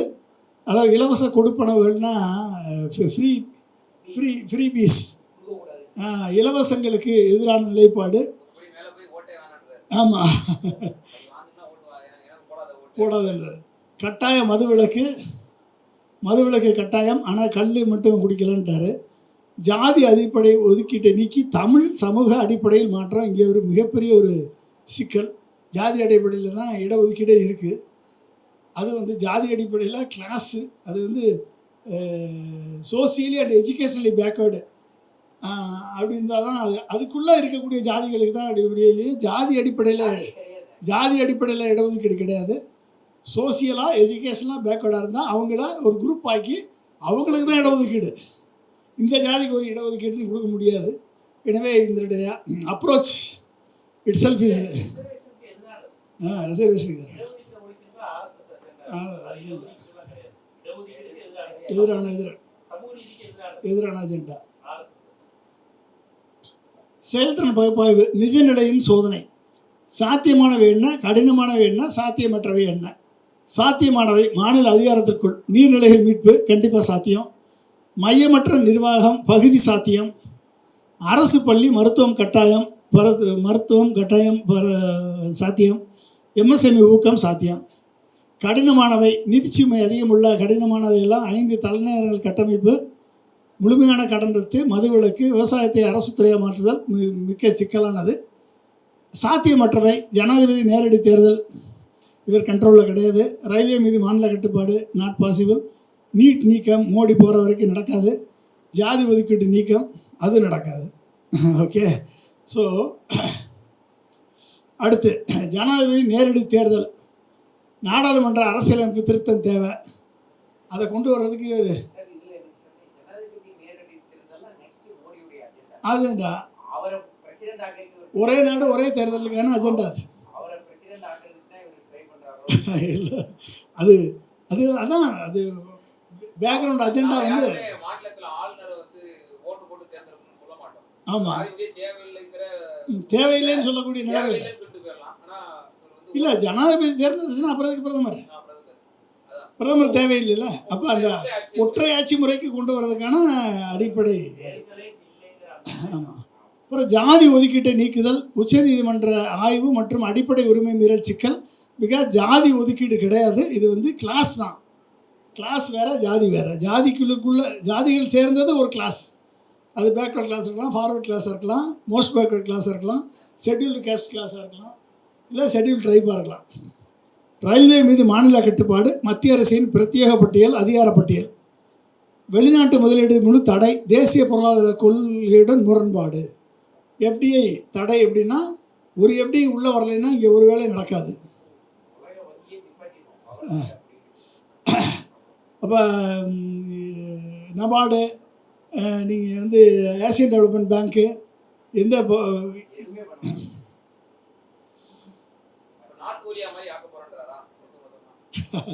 இருக்கலாம். அதாவது இல்லை, பொருளாதாரம் தற்சார்பு பொருளாதாரம் அப்படின்னா அவரை பொறுத்த வரைக்கும் இது வந்து நம்ம இயற்கை, நம்ம வளம் சார்ந்த தொழிற்சாலைகள், நம்ம வளம் சார்ந்த மண் சார்ந்த தொழிற்சாலைகள் நம்மளாக உருவாக்கணுன்றாரு. நம்மளாக உருவாக்கணும் அப்படின்னம்னா நமக்கு எங்கே இன்வெஸ்ட்மெண்ட் வரும்? வரியை போட்டு தானே இன்வெஸ்ட்மெண்ட் கொண்டாட முடியும். அரசு வரி போடுறது பட்ஜெட்டுக்கே சரியாக இருக்குது. நீங்கள் இன்வெஸ்ட்மெண்ட்டே இல்லாமல், ஃபாரின் டைரக்ட் இன்வெஸ்ட்மெண்ட்டே இல்லாமல் நீங்கள் வந்து பொருளாதாரத்துக்கு எங்கே போவீங்க? கஷ்டம் அது. ஸோ பொருளாதாரம் மற்றும் சமூக விளைவுகள், நன்மைகள் என்ன? சமூக சமத்துவம் மற்றும் தமிழ் அடையாளம் வலுவாக்கம், விவசாயம் மற்றும் நீர் மேலாண்மை மீட்பு, நல்ல திட்டம். இலவச கலாச்சாரம் ஒழிப்பு, நீண்டகால நிதி ஒழுங்கு, உள்ளூர் உற்பத்தி அதிகரிப்பு, அது ஓகே. ஆபத்துக்கள் என்ன? மிக உயர்ந்த நிதிச்சுமை மற்றும் பற்றாக்குறை, எஃப்டிஐ கட்டுப்பாடுகள் காரணமாக முதலீடு குறைவு, மது விலக்கினால் ஏற்படும் கருப்பு சந்தை ஆபத்து, மத்திய மாநில அரசுகளுக்கு இடையான தொடர்ந்த மோதல் நடக்கும். அறிக்கையின் வலுவான அம்சங்கள்: வேலைவாய்ப்பு, 2 கோடி வேலைவாய்ப்புகளை உருவாக்கும் பெருநோக்கம், சமூக நீதி, உள்ளூர் வளங்கள் மற்றும் தொழில் முன்னுரிமை, பொறுப்புணர்வு, அரசு ஊழியர்கள், அதிகாரிகள் அரசு பள்ளி மற்றும் மருத்துவமனையில் மட்டுமே பயன்படுத்த கட்டாயம், சுற்றுச்சூழல், கழிவில்லா தொழில் பூங்காக்கள், இயற்கை விவசாயம், நீர் மேலாண்மை, அனைத்து நீர்நிலைகள் புதுப்பித்தல், நதிநீர் இணைப்பு, அது அருமையான திட்டம். நிர்வாகம், இலவச கொடுப்பளவு எதிர்ப்பு, உற்பத்தி மீது கவனம். நிர்வாகம், இலவசம் கொடுக்க மாட்டேன் அப்படின்னு சொல்லிட்டாரு. கொள்கை செயற்திறன் ஸ்பெக்ட்ரம், நடைமுறைக்கு சாத்தியமான 40%, நீர்நிலைகள் பாதுகாப்பு, அரசு பள்ளி பயன்பாடு, எம்எஸ்எம் வளர்ச்சி. அதிக செலவு, சவாலானவை, 5 தளங்கள் உருவாக்கம், கல்வி கடன் ரத்து, மதுவிலக்கு, வருவாய் இழப்பு, அரசியலமைப்பு முரண்பாடு, ஜனாதிபதி நேரடி தேர்தல், ரயில்வே மாநில கட்டுப்பாடு, முழுமையான வெளிநாட்டு முதலீடு தடை. இதெல்லாம் வந்து சிக்கல். எஃப்டிஐ வெளிநாட்டு முதலீடு கட்டுப்பாடு, அரசு தன் சொந்த நிதியை செலவிடுதல். அரசுக்கு எங்கே இருக்குது சொந்த நிதி? பட்ஜெட் பற்றாக்குறை எக்கச்சக்கமாக போகும், வரி உயர்வு கடனில் போய் நிற்கும், அந்நிய முதலீடு இல்லாமல் கட்டமைப்பு மாற்றம் சாத்தியமில்லை. உள்நாட்டு தனியார் முதலீடு மட்டும், பெரிய உள்கட்டமைப்புகளுக்கு திட்டங்கள் நிதி போதாது, வளர்ச்சி பாதிக்கப்படும். எஃப்டிஐ குறைஞ்சினா. அடுத்து அபாயகரமான கொள்கைகள், அதாவது செயல்படுத்த முடியாத கொள்கைகள். அபாயகரமான கொள்கைகளை விட செயல்படுத்த முடியாத கொள்கைகள்: முழு கடன் ரத்து, நீட் முழுமையான நீக்கம், மத்திய அரசு சட்ட முரண்பாடு, நடைமுறை சிக்கல், எஃப்டிஐ தடை, தீவிர மாநில தன்னாட்சி. இதெல்லாம் வந்து குவாசி ஃபெடரல் சிஸ்டம் தான் நம்ம ஊரில் ஃபாலோ பண்ணுறோம். நம்ம ஃபுல் ஃபெடரல் சிஸ்டம் ஃபாலோ பண்ணணும் அப்படின்னோம்னா சீமான் வந்து தமிழ்நாட்டில் 40 எம்பி ஜெயிக்கணும், இந்தியா முழுக்க மாநில கட்சிகள் ஜெயிச்சு வரணும், அந்த கட்சி கூட்டணி ஆட்சி அமைச்சு ஃபெடரல் சிஸ்டத்தை உருவாக்கி கொண்டாடணும், ஃபுல் ஃபெடரல் சிஸ்டத்தை உருவாக்கி கொண்டாடணும். அது என்றைக்கு நடக்குன்னு தெரியல. அது நடந்துச்சுன்னா அது பாசிபிள், மாநில தன்னாட்சி உரிமை பாசிபிள்.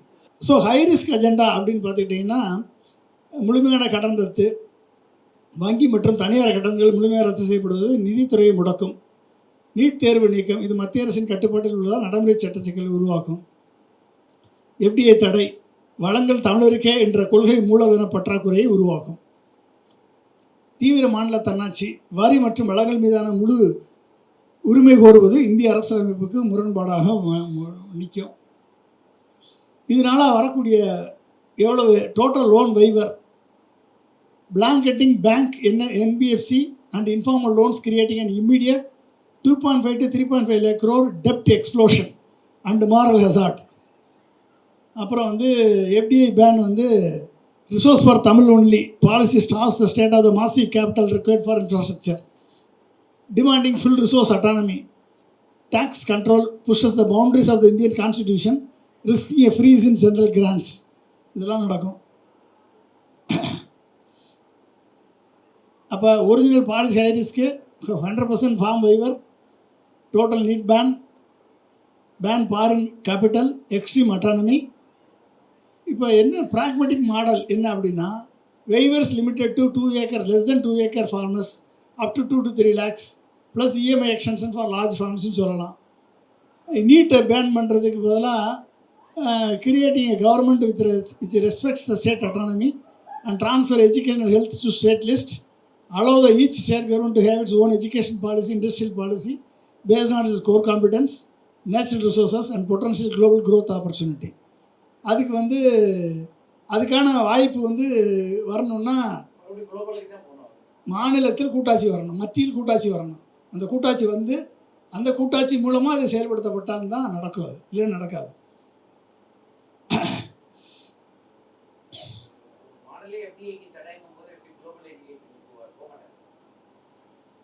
எது குளோபல் எஜுகேஷன் கிடையாது இங்கே வந்து தமிழ், அதாவது இல்லை குளோபல் எஜுகேஷன் வந்து நெதர்லாண்ட்ஸ் மாடல், ஃபின்லாண்டு மாடல்லாம் பண்ணுறேன்றார். அதே மாதிரி பண்ணுறேன்னு அவர் அசூரன்ஸ் கொடுக்குறாரு. பட் அதுக்குரிய ஒட்டுமொத்த கல்வியை வந்து நீங்கள் மாற்றணும் அப்படின்னா அதுக்கே வந்து 1.5 லட்சம் கோடி ஆகுது. கல்வி பட்ஜெட்டே 42,000 கோடி நம்ம இப்போ பட்ஜெட் போடுறோம், அதிகமான செலவு. அதுக்கு மட்டுமே 1.5 லட்சம் கோடி ஆகும். நம்ம அடுத்து வர லட்சியம் வர்சஸ் நிஜம், கொள்கை தீர்வுகள், அசல் திட்டம், முழுமையான கடன் ரத்து, நிதிச்சுமை, நடைமுறை இலக்கடிப்பிலான கடன் நிவாரணம் கொடுத்தா நடைமுறை தீர்வது, விளைவு நிதிச்சுமை குறைவு, உண்மையான விவசாயிக்கு உதவி கிடைக்கும், நீட் நீக்கம், சட்ட முரண்பாடு, மாநில முன்னுரிமை, 85% கோட்டா 15% வெயிட்டேஜ்னு இருக்குது. ஆனால் அது மாநிலங்கள் தீர்மானிக்கக்கூடிய லெவலுக்கு மாற்றணும், இல்லைனா மாநிலத்தினுடைய டிசிஷனுக்கு விடணும். எஃப்டிஐ தடை, வளர்ச்சி முடக்கம், தேர்ந்தெடுக்கப்பட்ட எஃப்டிஐ, முதலீடு ப்ளஸ் வளங்கள் பாதுகாப்பு, விளைவு தீவிர தன்னாட்சி, மத்தியஸ்த மோதல், கூட்டுறவு கூட்டாட்சி ப்ளஸ் ஜிஎஸ்டி நெகோசியேஷன், சட்டபூர்வமான அதிகாரம். ஸோ உயர்ந்த சமூக சிந்தனை இருக்குது, ஆனால் பலவீனமான செயலாக்க மாதிரி. இது சமூக சிந்தனை உயர்ந்திருக்கு, ஆனால் பலவீனமான செயலாக்க மாதிரி. நிதித்துறையினை மீறிய கொள்கை, லட்சியம், policy ambition is greater than the financial capacity. வேலைவாய்ப்பு உருவாக்கம் மற்றும் கிராமப்புற பொருளாதாரத்தில் சிறப்பான கவனம் செலுத்தினாலும் திட்டங்களை செயல்படுத்துவதற்கான நிதி ஆதாரம் குறித்த தெளிவின்மை மிகப்பெரிய சவாலாக இருக்குது.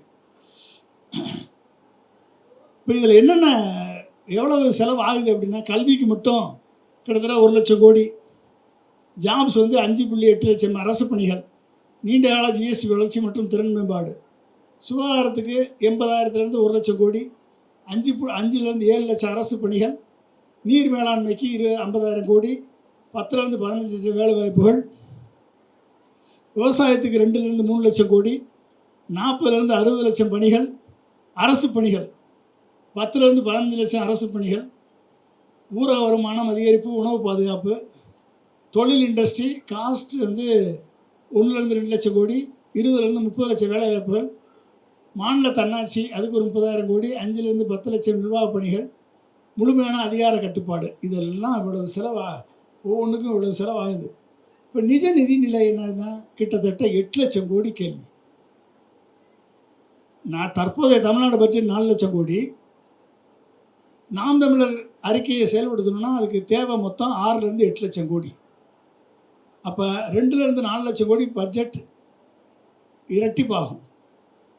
ஸோ விவசாயத்துக்கு ஒரு 3 லட்சம் கோடி, கல்விக்கு ஒரு 2 லட்சம் கோடி, தொழிலுக்கு ஒரு 1.5 லட்சம் கோடி, இதெல்லாம் சேர்த்து மிச்சம் இருக்குது 4 லட்சம் கோடி தேவை. இப்போ 8 லட்சம் கோடி எங்கே போகிறது? எஃப்டிஐ வராது, நிதியே இல்லைன்னா எங்கே போய் அந்த பணத்தை கொண்டு வர்றது? அப்போ என்ன அது 6 8 லட்சம் கோடி ஃபார் ஸ்ட்ரக்சரல் ட்ரான்ஸ்ஃபர்மேஷனுக்கு வேணும்னா without FDI government spending, domestic private மட்டும்தான் நிதி சேகரிப்பு, டெப்ட் ஃபினான்சிங் அப்படின்னு போட்டால் டெப்ட் எக்ஸ்ப்ளோஷன் ஆகும். டெபிசிட் வந்து 37லேருந்து 28%, 30 to 28.20 ஆகும். ஆவரேஜ் கெப்பாசிட்டி வந்து 4.33% capability. Limited capacity, slow growth, domestic private மட்டும் வந்தால் சவரன் டெப்ட் கிரைசிஸ் உருவாகிடும். இப்போ selective FDA and private leverage பண்ணலைன்னா sustainable infrastructure and export growth நடக்காது. இது பண்ணால் தான் நடக்கும். ஸோ 2 கோடி புதிய வேலைவாய்ப்புகள் என்ற மாபெரும் வாக்குறுதி, 80லேருந்து 120 லட்சம் மறைமுக வேலைவாய்ப்புகள் இன்டைரக்ட், 50லேருந்து 70 லட்சம் நேரடி, மொத்த நேரடி பணிகள், திட்டங்கள் மற்றும் கட்டுமானங்கள், 20லேருந்து 30 லட்சம் அரசு பணிகள். இது ஒரு மிகப்பெரிய வேலைவாய்ப்பு உருவாக்கம். இது ஒரு அறிக்கையின் சிறந்த அம்சமாக நாம் தமிழர் கட்சி பார்க்கிறது. ஆனால் இதுதான் மிகப்பெரிய ஒரு பேடன் ஆல்சோ. 1 லட்சம் கோடி ரிசல்ட் வந்து 25 லட்சம் 30 லட்சம் ஜாப்ஸ் உருவாகணும். ஜாப்ஸ் மல்டிபிள் எஃபெக்ட் என்னது? Agro processing, construction, infrastructure, manufacturing, அடுத்து IT services and green energy. இத்தனை இதிலேருந்து எடுத்து ஃபில்டர் பண்ணி கடைசியில் இத்தனை ஜாப்ஸ் உருவாகணும்னு சொல்கிறாரு. யதார்த்த நிலை, தற்போதைய அரசு பணியாளர்கள் மொத்தம் 13லேருந்து 15 லட்சம் பேர் இருக்காங்க. அதில் 8 லட்சம் பேர் அரசு பணியாளர்கள் பணி நிரப்பப்பட்டிருக்கிறது. இன்னும் 4லேருந்து 5 லட்சம் பேர் நிரப்பணும். ஆனால் நாம் தமிழர் ஆட்சி வந்தவரை 30 லட்சம் பேர் அரசு பணியாளராக மாறுவாங்க. இது வந்து மிகப்பெரிய அரசு இயந்திரத்தினுடைய ஊதியம் மற்றும் ஓய்வூதிய சுமை தாங்க முடியாத அளவிற்கு உயரும். ஸோ செலவினங்கள் பின்னணி என்ன? விவசாய மாற்றத்திற்கு 2 லட்சம் கோடி, கல்வி சுகாதாரத்துக்கு 2.5 லட்சம் கோடி, 5 தலைநகர்களுக்கு 1 லட்சம் கோடி, கல்வி கடன் ரத்துக்கு 80,000 கோடி, மதுவிலக்கு வருவாய் இழப்பு அதில் ஒரு 40,000 கோடி இழப்பு. இதை சேர்த்திங்க அப்படின்னா மொத்தம் 6லேருந்து 8 லட்சம் கோடி நிதி பற்றாக்குறை. அதில் வந்து ஃபிஸ்கல் டெபிசிட் கேப் வந்து 2லேருந்து 4 லட்சம் கோடி வந்துடும். அப்போ அன்ஃபண்டட் ஷார்ட்ஃபால் வந்து பார்த்திங்கன்னா 2 to 4 lakh crore. இதுதான் அன்ஃபண்டட் ஷார்ட்ஃபால். அப்போ இதனுடைய 6லேருந்து 8 லட்சம் கோடி எதுக்கு? அக்ரிகல்ச்சருக்கு, இண்டஸ்ட்ரிக்கு, எஜுகேஷனுக்கு, ஹெல்த்துக்கு, வாட்டர் அட்டானமியில். இது இவ்வளோ தான் நம்மளுக்கு இருக்க பட்ஜெட் அளவே இருக்குது. இதில் வந்து இவ்வளோ பிரச்சனை இருக்குது. ஸோ வெளிநாட்டு முதலீடு, கடன் வாங்குதல், வரி உயர்வு இதெல்லாம் பண்ணணும். ஸோ எப்படி சாத்தியமில்லை. மாநிலத்தை மிகப்பெரிய கடன் சுமையில் தள்ளும், பொருளாதார மந்தநிலை மற்றும் மக்களின் வருமானம் வாங்கும் திறனை பாதிக்கும். அந்நிய முதலீடு இல்லாமல் கட்டமைப்பு மாற்றங்களை உருவாக்குவது சாத்தியமற்றது. அடுத்து சாத்தியக்கூறுகளின் யதார்த்த நிலை, டைமென்ஷன். சமூக தாக்கம், சோசியல் மிகச்சிறப்பாக இருக்குது. சமூக தாக்கம் கல்வி, சுகாதாரம் மற்றும் வேலைவாய்ப்பில் அதிக கவனம் செலுத்துகிறது. அரசியல் சாத்தியம், முரண்பாடு, கான்ஃப்ளிக்ட் இருக்குது. மாநில தன்னாட்சி மற்றும் வள உரிமைகளை மத்திய அரசு நேரடி மோதலை உருவாக்கும். பொருளாதாரம் நீக்க முடியாதது, அன்சஸ்டைனபிள், நீடிக்க முடியாதது. பொருளாதாரம் இதில் இல்லை. தனியார் முதலீடு குறைதல் மற்றும் எஃப்டிஐ கட்டுப்பாடு வளர்ச்சியை தடுக்கும். நிதி நிலைமை மிக மிக ஆபத்து. வருவாயை விட செலவு மிக அதிகம், பெரும் கடன் சுமைக்கு வழிவகுக்கும். சாத்தியமானவை ஊரக பொருளாதாரம் மற்றும் சிறுதொழில்கள் மேம்பாடு, சூழலியல் சார்ந்த நீர்நிலை மீட்பு திட்டங்கள் இதெல்லாம் சாத்தியம். சாத்தியமற்றவை 20லேருந்து 30 லட்சம் அரசு பணியாளர்களை உருவாக்குவது, எஃப்டிஐ இல்லாமல் 8 லட்சம் கோடி முதலீடு திரட்டுவது. எஃப்டிஐ இல்லாமல் 8 லட்சம் கோடி முதலீடு திரட்டுவது சாத்தியமே கிடையாது. ஸோ கொள்கை அளவில் இந்த அறிக்கை ஒரு சிறந்த சமூக ஆவணம். ஆனால் நிதி நடைமுறைகள் மற்றும் சட்ட சிக்கல்களை கணக்கில் கொள்ளும்போது இது சாத்தியமற்ற பொருளாதார மாதிரியை முன்வைக்கிறது. விஷனை பொறுத்த வரைக்கும் நல்லா வலுவாக இருக்குது. சோசியல் பாலிசிஸ் உயர்நிலையில் இருக்குது. ப்ராக்டிகாலிட்டி ரொம்ப கம்மி. நிதி சாத்தியம் ரொம்ப ரொம்ப கம்மி. அரசியல் சாத்தியம் அதுவும் ரொம்ப ரொம்ப கம்மி. சிந்தனையில் தைரியமானது, ஆனால் பொருளாதார மற்றும் அரசியலமைப்பு கட்டுப்பாடுகள் மிக அதிகம். இது ஒரு சிறந்த கொள்கை விவாத ஆவணம், முழுமையாக செயல்படுத்தக்கூடிய 5 ஆண்டு ஆட்சி திட்டம் அல்ல.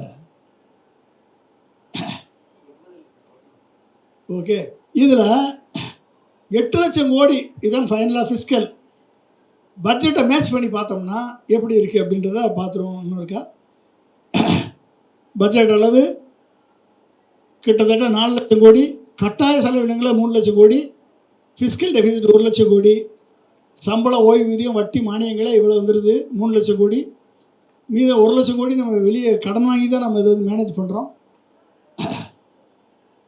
இந்த பட்ஜெட் படி இந்த நாம் தமிழருடைய பிளான் படி, செயற்பாட்டு வரவேற்கின்படி கல்விக்கு, சுகாதாரத்துக்கு, விவசாயத்துக்கு, தொழில்துறைக்கு, நீர் மேலாண்மைக்கு, நிர்வாகத்துக்கு எல்லாம் சேர்த்து கிட்டத்தட்ட 8 லட்சம் கோடி ஆகுது. அது மட்டும் இல்லாமல் 20 to 30 லட்சம் புதிய அரசு வேலைவாய்ப்புகள், உலகளாவிய மானியங்கள். எந்த ஒரு அரசாலும் இந்த முழு தொகையும் ஒரே ஆண்டில் செலவிட முடியாது. நடைமுறையில் முதல் ஆண்டில் 30% மூலதனமும் புதிய திட்டங்களுக்கான தொடக்க செலவு மட்டுமே சாத்தியம். ஆனால் அந்த 8 லட்சம் கோடி எவ்வளவு சாத்தியம்? 30%. ஒன்றுன்னா கொஞ்சம் கொஞ்சமாக போகணும். பட் ஆனால் இது மொத்தமாக சாத்தியமா? 30 லட்சம் பேருக்கு அரசு வேலைவாய்ப்பு கொடுக்க முடியுமா அப்படின்றது ஒரு மிகப்பெரிய கேள்விக்குறி. ஸோ 1 லட்சம் கோடி மீதமுள்ள நிதி ஆதார இடைவெளி. ஆனால் முதலாண்டு தேவையிலேயே, ஃபஸ்ட் இயர்லேயே நாம் தமிழர் கட்சியினுடைய செயல்பாட்டு வரவை செயல்படுத்த வேண்டும் என்றால் 2.7 to 3.4 லட்சம் கோடி தேவை. 30% மூலதன செலவு வேணும். அதே 2.2 லட்சம் கோடி. ஸோ தொடர் செலவுகள் ஒரு 1.2 lakh crore. கிடைக்கும் நிதிக்கும் தேவைக்குமான இடைவெளி முதலாண்டிலேயே 1.7 முதல் 2.4 லட்சம் கோடி நிதி பற்றாக்குறையை உருவாக்கும். ஸோ நிதி ஆதாரத்தின் வீழ்ச்சி, வருவாயிலிருந்து பற்றாக்குறை வரை. மாநில வருவாய் 4 லட்சம் கோடி, சம்பளம் 90,000, ஓய்வூதியம் 60,000, வட்டி 60,000, மீதமுள்ள நிதி 1 லட்சம் கோடி. என்டிகேனுடைய முதலாண்டு செலவுகள் மட்டுமே 3.4 lakh crore. ஸோ முதலாண்டில் நிகர பற்றாக்குறை 2.4 லட்சம் கோடி. புதிய வரிகள் அல்லது கடன்கள் இல்லாமல் முதலாண்டின் வாக்குறுதிகளை நிறைவேற்றுவது கணித அடிப்படையில் சாத்தியமற்றது. ஸோ இதுதான் அரசு இயந்திரத்தின் விரிவாக்கம். தற்போதைய நிலை மொத்த தொடர் செலவினங்கள். என்டிகே திட்டத்தை அமல் செய்த பிறகு 5 to 6 லட்சம் கோடி தேவை. சம்பளத்துக்கே 2.5 லட்சம் கோடி வேணும். மானியத்துக்கு 1.5 லட்சம் கோடி, வட்டிக்கு 1 லட்சம் கோடி, ஓய்வூதியத்துக்கு 80,000 கோடி. ஸோ மாநிலத்தின் ஒத்த வருவாயே இது ரொம்ப மீறுது.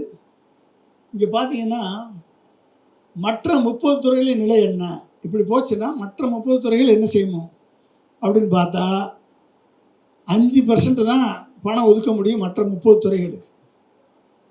30 மினிஸ்டர் இருக்காங்க ஒட்டுமொத்தமாக. என்டிகே திட்டங்களை செயல்படுத்துறதுக்கு 30% ஒதுக்கிட்டு 65% மற்றதெல்லாம் போக மிச்சம் என்ன இருக்குது? 5% வச்சு நீங்கள் டிரான்ஸ்போர்ட் நடத்துவீங்களா, காவல்துறை நடத்துவீங்களா, கல்வி நடத்துவீங்களா, மருத்துவம் நடத்துகிறதா, காவல்துறை, போக்குவரத்து, நகர்ப்புற மேம்பாடு எல்லாம் காலி. ஒரு கடுமையான நிதி இருக்கும். சிவியர் கம்ப்ரெஷன் நடக்குங்க. அப்போ என்னது? பொருளாதார மந்தநிலை, அரசியல் ரீதியாக கடினம், கொள்கைக்கு எதிரானது, தேர்தல் அறிக்கையில் தடை, கடன் பொறியில் போய் சிக்கும். ஓகே, 5 ஆண்டுகால கணிப்பு. பாதுகாப்பான வரம்பு 26% டெப்ட் டு ஜிடிபி ரேஷியோ. ஆனால் தரம் மேலே போச்சு அப்படின்னா என்டிகேனுடைய மாதிரி எடுத்தோம்னா கிட்டத்தட்ட 60%க்கு மேலே போகுது டெப்ட் டு ஜிடிபி ரேஷியோ. 2 மடங்காக உயரும். கடனுடைய அளவு 2 மடங்குக்கு மேலே உயரும். வட்டிக்கான செலவு அபரிவிதமாக உயரும். விஜயை விட கம்மி தான். விஜய் கட்சியை விட கம்மி தான். எஃப்ஆர்பிஎம் சட்ட விதி மீறல்கள், நிதி பற்றாக்குறை. இப்போ டிஎம்கே 3%க்கு இல்லை மெயின்டைன் பண்ணுறாங்க. என்டிகேனுடைய பற்றாக்குறை 8.5 தாண்டுது. கடனின் விகிதம் 26%ல் மெயின்டைன் பண்ணுறாங்க டிஎம்கே. என்டிகேனுடைய செயல்படுத்தணும்னா 55%க்கு மேலே கடன் வாங்கணும். ஆனால் எஃப்டிஐ வாங்க மாட்டேன்னு சொல்லிட்டாரு. அப்படின்னா இது வாங்குறதுக்கு சாத்தியம் இல்லை.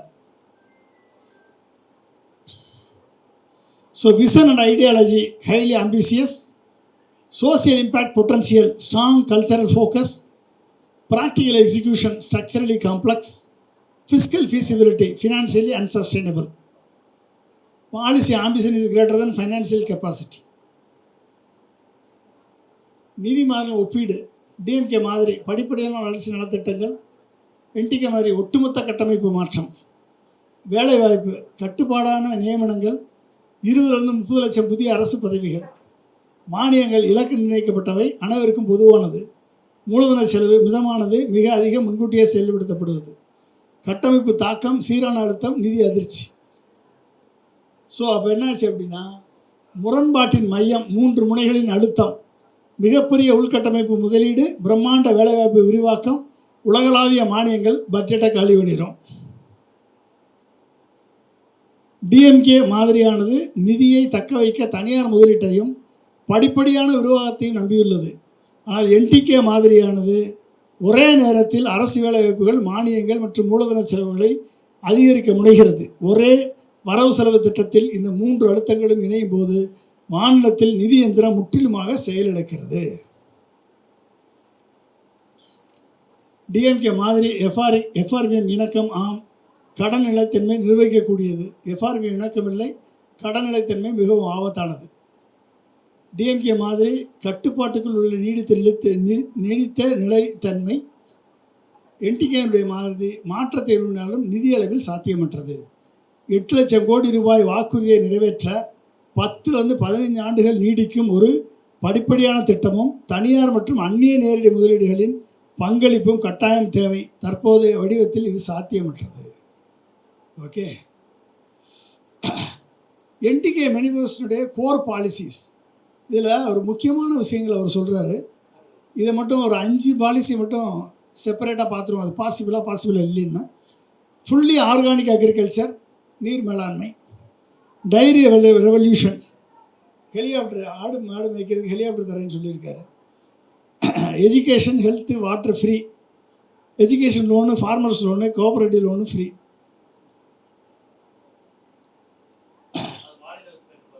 ஆமாம், அதெல்லாம் மாநில அரசு கட்டுப்பாடு.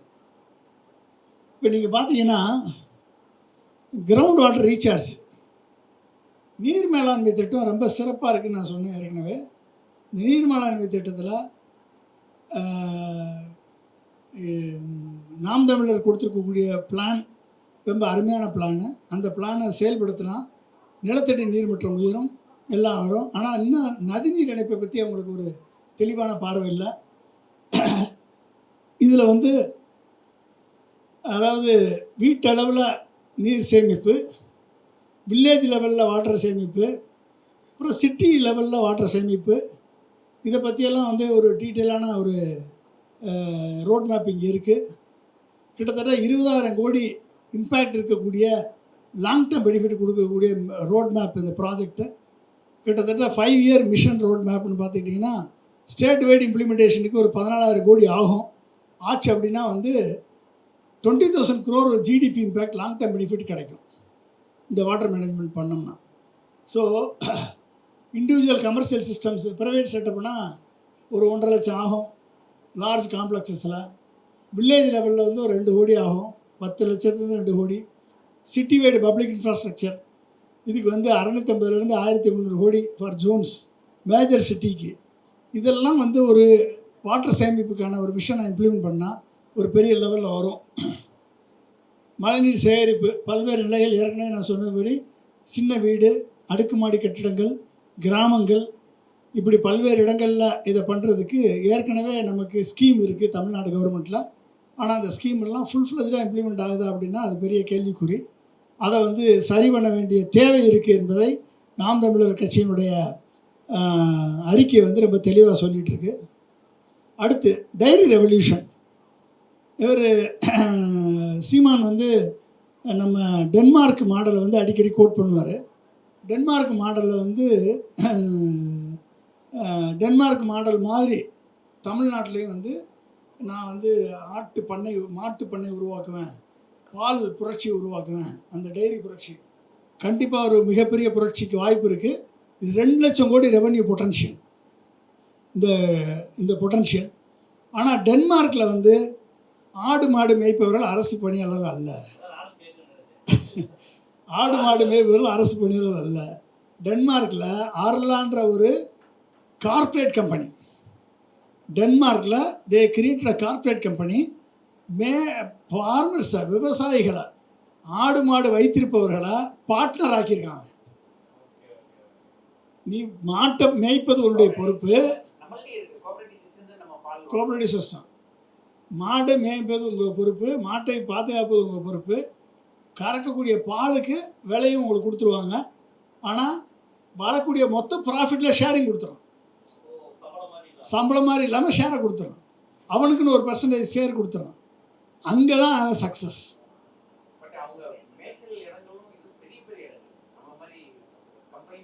அதான் மேய்ச்சல் இடங்கள் பெரிய இடங்கள். மேய்ச்சலுக்கு அவனுக்கு எல்லாமே ஒரு ஃபார்முக்குள்ளே வந்து பண்ணுறாங்களே. இங்கெல்லாம் என்னென்னா தனித்தனி வீடுகளில் 2 மாடு 1 மாடு 2 மாடை வச்சுக்கிறாங்க. ஆனால் அங்கே அப்படி இல்லை. ஒரே இடத்துல ஃபார்ம் பண்ணுவாங்க. அதை மேனேஜ் பண்ணக்கூடிய வேலை வந்து ஃபார்மர்ஸ் பார்த்துக்கணும். ஓகே, அது அவங்களுக்குள்ள ரொட்டேஷன். ஃபார்மர்ஸுக்குள்ளே போய் ரொட்டேஷனில் எல்லா மாடையும் பார்த்துக்க வேண்டிய சூழல் வரும். அவங்களுக்குள்ள பார்த்துக்குவாங்க. இப்போ இது மட்டும் பார்த்தீங்கன்னா கிட்டத்தட்ட டென்மார்க்கினுடைய ப்ரொடக்டிவிட்டி அட்வான்டேஜ் பார்த்தீங்கன்னா வருஷத்துக்கு 10,000 லிட்டர் கறக்குது மாடு, டேனிஷ் கவுஸு. இந்தியா வந்து 2,000 லிட்டர் தான் கறக்குது வருஷத்துக்கு. இந்திய கவுஸ், இந்திய மாடுகள் வருஷத்துக்கு 10,000 லிட்டர் கறக்குது. இந்திய மாடுகள் வந்து 2,000 லிட்டர் தான் கறக்குது. ஸோ இதில் வந்து வேல்யூ ஆடட் எக்ஸ்போர்ட்டு அங்கே தான் வந்து மெயினாக அவனுக்கு மார்ஜின். ஆமாம், அதாவது வந்து சீஸ், அப்புறம் வெண்ணெய், பாலாடை, அப்புறம் வந்து ஹைவே ப்ரோட்டீன், இந்த மாதிரி பல்வேறு வேல்யூ ஆடட் ப்ராடக்ட்ஸ் பண்ணும்போதும் அதனுடைய வேல்யூ ஹையாக போயிடுது. அங்கே வந்து அவங்களோட ப்ரொடக்டிவிட்டி இன்க்ரீஸ் ஆகுது. அதில் வந்து அவங்களுடைய ப்ராஃபிட் இதில் மாறலை. கமாடிட்டி இல்லை, இது டென்மார்க்கில் அதிகம். இல்லை, இது என்னென்னா நீங்கள் தமிழ்நாட்டில் இப்போ ஆவினில் பண்ணுறாங்க, அதே நேரத்தில் நம்ம அமுல்லையும் பண்ணுறாங்க. அமுலுடைய ப்ராடக்ட்ஸ் வந்து மல்டிபிள் ப்ராடக்ட்ஸ் அவங்க வந்து உற்பத்தி பண்ணுறாங்க, ஆவின்லேயும் பண்ணுறாங்க. ஆனால் நம்மளுடைய நோக்கம் என்னென்னா, நம்மளுடைய கரண்ட்டு மாடல், ஆவின் மாடல் எடுத்திங்கன்னா government controlled, low productivity, local welfare supply. இதுதான் நம்ம பார்க்குறோம். லோக்கல் வெல்ஃபேரும் நம்ம பால் தேவை, நமக்கான பால் தேவையை நம்ம பூர்த்தி பண்ணுறோம் ஒழிய எக்ஸ்போர்ட் ஓரியன்ட் மார்க்கெட்டை நம்ம இன்னும் டார்கெட் பண்ணலை. அவனை பொறுத்தவரைக்கும் டென்மார்க் மாடல்னால் farm owned corporate, farmer owned corporate. அந்த ஒட்டுமொத்த கார்ப்பரேட்டையும் ஃபார்மரும் பார்ட்னராக இருக்காங்க. அதில் நம்ம இதில் அப்படி இல்லை. நம்ம இண்டிவிஜுவலாக இருக்காங்க. கவர்மெண்ட்டு கண்ட்ரோல் பண்ணது. நீங்கள் கவர்மெண்ட்டு சொசைட்டி கொண்டு பாலை ஊற்றணும், இல்லைன்னா ப்ரைவேட்டு சொசைட்டிக்கு பாலை ஊற்றணும். 2,000 லிட்டர் பெர் கவ் பெர் இயர். அவன் வந்து 10,000 லிட்டர் பெர் கவ் பெர் இயர். அடுத்து லோக்கல் வெல்ஃபேர் அண்ட் சப்ளை. அவன் global export and high value. அங்கே தான் வேல்யூ அடிஷன் கொண்டு போகிறான். அந்த வேல்யூ அடிஷன் கொண்டு போனால் இது 2 லட்சம் கோடி மார்க்கெட். இந்த மார்க்கெட்டை இது வந்து நமக்கு இருக்கக்கூடிய ஸ்மால் ஃபார்ம் லேண்டு, நமக்கு இருக்கக்கூடிய பொருளாதாரம், நமக்கு இருக்கக்கூடிய ஸ்ட்ரக்சரை பொறுத்து ஒவ்வொரு ஊர்லேயும் குறைஞ்சது 30லேருந்து ஒரு 50 மாடு கொண்ட ஒரு பால் பண்ணை உருவாக்கி இந்த மாதிரி வந்து ஃபார்மர்ஸ் அஸ் அ பார்ட்னராக உருவாக்கணும்.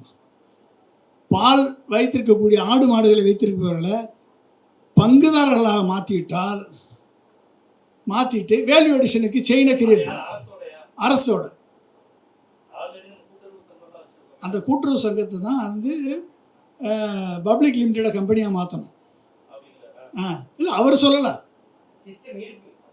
நான் டென்மார்க் சிஸ்டத்தை சொல்கிறேன். கார்பரேட்டோட இருக்கான். நம்ம வந்து அது மாதிரி கார்பரேட் பண்ணணும். அரசே பண்ணலாம். இல்லை, கேபிட்டலிஸ்ட் கண்ட்ரியாக இருக்குது. ஆனால் அவன் என்ன பண்ணியிருக்கான்னா, அவன் வந்து ஃபார்மரை பார்ட்னராக வச்சுட்டான்ல, உங்களுக்கு லாபத்தில் பங்கு கொடுத்துட்றான்ல அவனுக்கு. அமுல் அப்படி கிடையாது. கோஆபரேட்டிவ் மாடல் கிடையாது. கோஆபரேட்டிவ் மாடல் கிடையாது. கோஆபரேட்டிவ் மாடல் கிடையாது. இன்னும் அந்த மாடல் நம்ம போகல. இன்னும் இந்த மாடல் போகல. கோஆபரேட்டிவ் மாடல் தான். அதுதான் வந்து ப்ராஃபிட் இஸ் நாட் ஷேர்ட் கிடையாது. அங்கே தான் நம்ம ஃபெயிலியர். அங்கே தான் அந்த மாடலை கொண்டு வந்தால் 12,500 வில்லேஜஸ் இருக்குது. அந்த 12,500 வில்லேஜஸில் ஒரு குறைஞ்சது 30லேருந்து 50 மாடுகளை கொண்டு வந்து இந்த மாதிரியான வேல்யூ அடிஷன் கொண்டு வந்து இன்ஃப்ராஸ்ட்ரக்சரை டெவலப் பண்ணி value addition processing and export products focus பண்ணோம்னா இதிலிருந்து மட்டும் 2 லட்சம் கோடி ரெவன்யூ பொட்டன்ஷியல் தமிழ்நாடுக்கு மட்டும் வரும். இதை வந்து சீமான் வந்து இதை சொல்லலை, 2 லட்சம் கோடி வரும்னு சொல்கிறாரு. பட் ஆனால் அரசு ஆடு மாடு மேய்ப்பவர்கள் அரசு பணியாளர்களாக மாற்றுவேன்னு சொல்லும் போது தான் அங்கே வந்து அடிபட்டு போகுது, தற்சார்பு பொருளாதாரம் அடிபட்டு போகுது. இது வந்து அடுத்த இஷ்யூ. ரெண்டாவது வந்து சஸ்டைனபிள் அக்ரிகல்ச்சர். எல்லாமே நான் வந்து இயற்கை விவசாயம் தான் அப்படின்ட்டார். அங்கே ஒரு பிரச்சனை. இயற்கை விவசாயம் சிலோன் வந்து ஒரே ஷாட்டில் இயற்கை விவசாயத்துக்கு மாறினாங்க, ஒட்டுமொத்தமாக கொலாப்ஸ் ஆயிடுச்சு எக்கானமி. இந்தியாவில் சிக்கிம் மட்டும்தான் சக்ஸஸ். காரணம் என்ன அப்படின்னா environmental yield income, environmental issue. ஏன்னா அது உயரமான மலைப்பகுதியில் இருக்கிறதுனால கேஷ் கிராப்பு தான் அதிகமாக பண்ணுறான், ஸ்டேபிள் கிராப் கிடையாது. ரைஸும் வீட்டு கிடையாது, கோதுமையும் கிடையாது. கேஷ் கிராப்பு தான் அதிகமாக அவங்க பண்ணுறாங்க. ஃபோக்கஸ் பண்ணும்போதும் ப்ரொடக்டிவிட்டி கம்மியாக இருந்தாலும் அதனுடைய ப்ரீமியம் ப்ரைஸ் கிடைக்கிறதுனால அவன் தப்பிச்சான். ஆனால் ப்ரொடக்டிவிட்டி கம்மி, அதில் ஃபார்மர் இஷ்யூஸ் வருது சிக்கிமில். ஆனால் யூரோப்பியன் மாடல் வந்து ஹைப்ரிட் மாடல். எங்கே ஸ்டேபிள் கிராப் அப்படின்னா organic, inorganic. Okay, chemical fertiliser use பண்ணுவோம். கேஷ் கிராப் அப்படின்னா வந்து அங்கே ஆர்கானிக் ஃபாலோ பண்ணுவோம். எங்கே வந்து நேச்சுரல் ஃபார்மிங் பண்ணுமோ அங்கே நேச்சுரல் ஃபார்மிங். அப்போ depends upon the soil, depends upon the climate, depends upon the crop, depends upon the பேட்டர்னை பொறுத்து மிக்ஸ்டு ஃபார்மிங் கொண்டு போனதுனால யூரோப்பியன் யூனியன் சக்ஸஸ். நம்ம எடுத்த உடனே ரைஸ் ப்ரொடக்ஷன் வந்து 40% கீழே போயிடுச்சு. ஸ்ரீலங்காவில் எக்கனாமிக் டிசாஸ்டர் நடந்தது. எடுத்த உடனே நான் வந்து இயற்கை விவசாயம்னு சொன்னால் சிக்கிம் வந்து இயற்கை விவசாயத்தை மாறுறதுக்கே 20 வருஷம் ஆச்சு. ஹை ஆல்டிடியூடுனால பெஸ்டிசைடு கம்மி, பெஸ்ட்டு கம்மி, பூச்சிகள் கம்மி. ஸோ ரசாயன உரங்கள், பூச்சி மருந்து தெளிப்பு பயன்பாடு கம்மியாக இருந்தது. அதெல்லாம் அவங்களுக்கு ஆர்கானிக்காக மாறுறதுக்கு ஈஸியாக இருந்தது. அதனால் சிக்கிம் வந்து ஈஸியாக மாறிக்கிச்சு. Strategy solution, hybrid integrated model, fertiliser, நம்ம வந்து டைரி மாடலு, அப்புறம் ஆர்கானிக்கு ஃபெர்டிலைசர் எல்லாமே வந்து ஒரு சைக்கிளில் வந்து வரும், ரெண்டையும் லிங்க் பண்ணும் போதும். அப்போ தற்சார்பு பொருளாதாரம் இந்த விவசாயத்துலேயும் இந்த டைரி ஃபார்மிங்லேயும் ரெண்டையும் இன்டெகிரேட் பண்ணும் பொழுது இது வந்து agriculture and agro food processing செக்டாரில் ஒரு தற்சார்பு பொருளாதாரம் உருவாகும். இதில் சின்ன மாற்றங்கள், எல்லாரையும் அரசு பணி என்ற சொல்கிற தவிர்த்து இந்த மாதிரி வந்து ஃபார்மர்ஸ் பார்ட்னர்ஸ்ன்னு சொன்னார்னா இது வந்து ஒரு சக்ஸஸ்ஃபுல் மாடலாக வரும். அது அவருக்கு சித்தாந்த மாடல், சிந்தனை மாற்றம் வர வேண்டும். அப்போ தான் அது ஜெயிக்கும். அடுத்து வந்து யூனிவர்சல் ஃப்ரீ எஜுகேஷன் வேணும்னா கிட்டத்தட்ட இப்போ 55,000 கோடி செலவாகுது. ஃப்ரீ எஜுகேஷன் கொண்டோம்னா 1.5 லட்சம் கோடி ஆகும். 1.5 லட்சம் கோடி ஆகும். எல்லா ஸ்கூலையும் ப்ரைவேட் ஸ்கூலை ஃபுல்லாக வந்து கவர்மெண்ட் ஸ்கூலாக மாற்றணும், குவாலிட்டி எஜுகேஷன் மாற்றணும் அப்படின்னா 1.5 லட்சம் கோடி ஆகும். 1.5 லட்சம் கோடி பட்ஜெட் எங்கே போகிறது? ஹெல்த் கேர், அடுத்து ஹெல்த் கேருக்கு அதுக்கு வந்து கிட்டத்தட்ட ஒரு 60,000 கோடி ஆனுவல் காஸ்ட் வரும். ஏற்கனவே 20,000 கோடி, இதை விட 3 மடங்கு அதிகமாக 60,000 கோடி. 2 சேர்த்தாலே 2 லட்சம் கோடி ஆயிடுச்சு. 2.5 லட்சம் கோடி. இது ரெண்டுக்கு மட்டும் எஜுகேஷன் ஃப்ரீ, ஹெல்த் ஃப்ரீனால 2 லட்சம் கோடி. ஓகே, ஸோ பண்ண முடியாதுன்னு இல்லை, பண்ண முடியும். ஆனால் இந்த பணத்துக்கு எங்கே போகிறது? எஃப்டிஏ போகாமல். அடுத்தது கிரெடிட் லேண்ட்ஸ்கேப் அக்ரிகல்ச்சர் பாருங்கள். அக்ரிகல்ச்சருக்கு மட்டும் அவுட்ஸ்டாண்டிங் லோனு கிட்டத்தட்ட 2.5 லட்சத்துலேருந்து 3.5 லட்சம் கோடி. செல்ஃப் ஹெல்ப் குரூப்புக்கு ஒரு 80,000 கோடி, எஜுகேஷனுக்கு ஒரு 30,000 கோடி. இத்தனையும் தள்ளுபடி பண்ணால் நிதி நிலைமை எங்கே போகிறது? பணத்தை யாருக்கு கொடுக்கு? ஆமாம், இத்தனையும் தள்ளுபடி பண்ணுறேன்னு சொல்லிட்டார். இத்தனையும் தள்ளுபடி பண்ணுறதுக்கு பணம் எங்கே கொடுக்குறது? கவர்மெண்ட்டுக்கு பணத்தை கொடுக்கணும்ல, பேங்க்கு பணம் கொடுத்தானே ஆகணும். இந்த பணத்தை எங்கே போய் கொடுக்குறது, எங்கேருந்து கொடுக்குறது? ஸோ இது வந்து risk education loan stress. So இதெல்லாம் வந்து சிக்கலான ஒரு முடிவு. ஸோ இது வந்து ரேடிக்கல் விஷன்.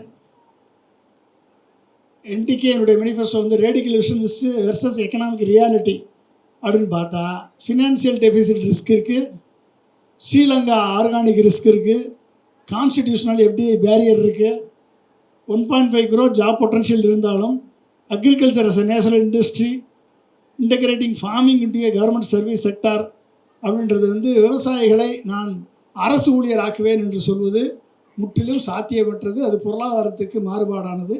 எனவே அது செய்ய முடியாது. அது செய்வதற்கான வாய்ப்பு இல்லை.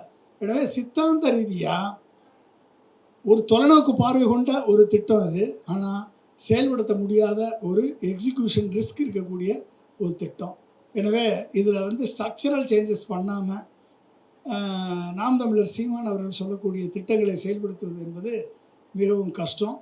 அவர் மேபி இந்த கோர்ஸ் ஆஃப் டைம் அவர் இந்த மாதிரி நான் முக்கியமான பிரச்சனைகள்லாம் டச் பண்ணியிருக்கேன். எதெல்லாம் செய்ய முடியும், எது செய்ய முடியாது, எது பாசிபிள், எது நாட் பாசிபிள்ன்றதை நான் சொல்லியிருக்கேன். எனவே அவரை காலப்போக்கில் இதை மாற்றிக்கொள்வாரே ஆனால் அவருக்கான வாய்ப்புகள் கிடைக்கும்.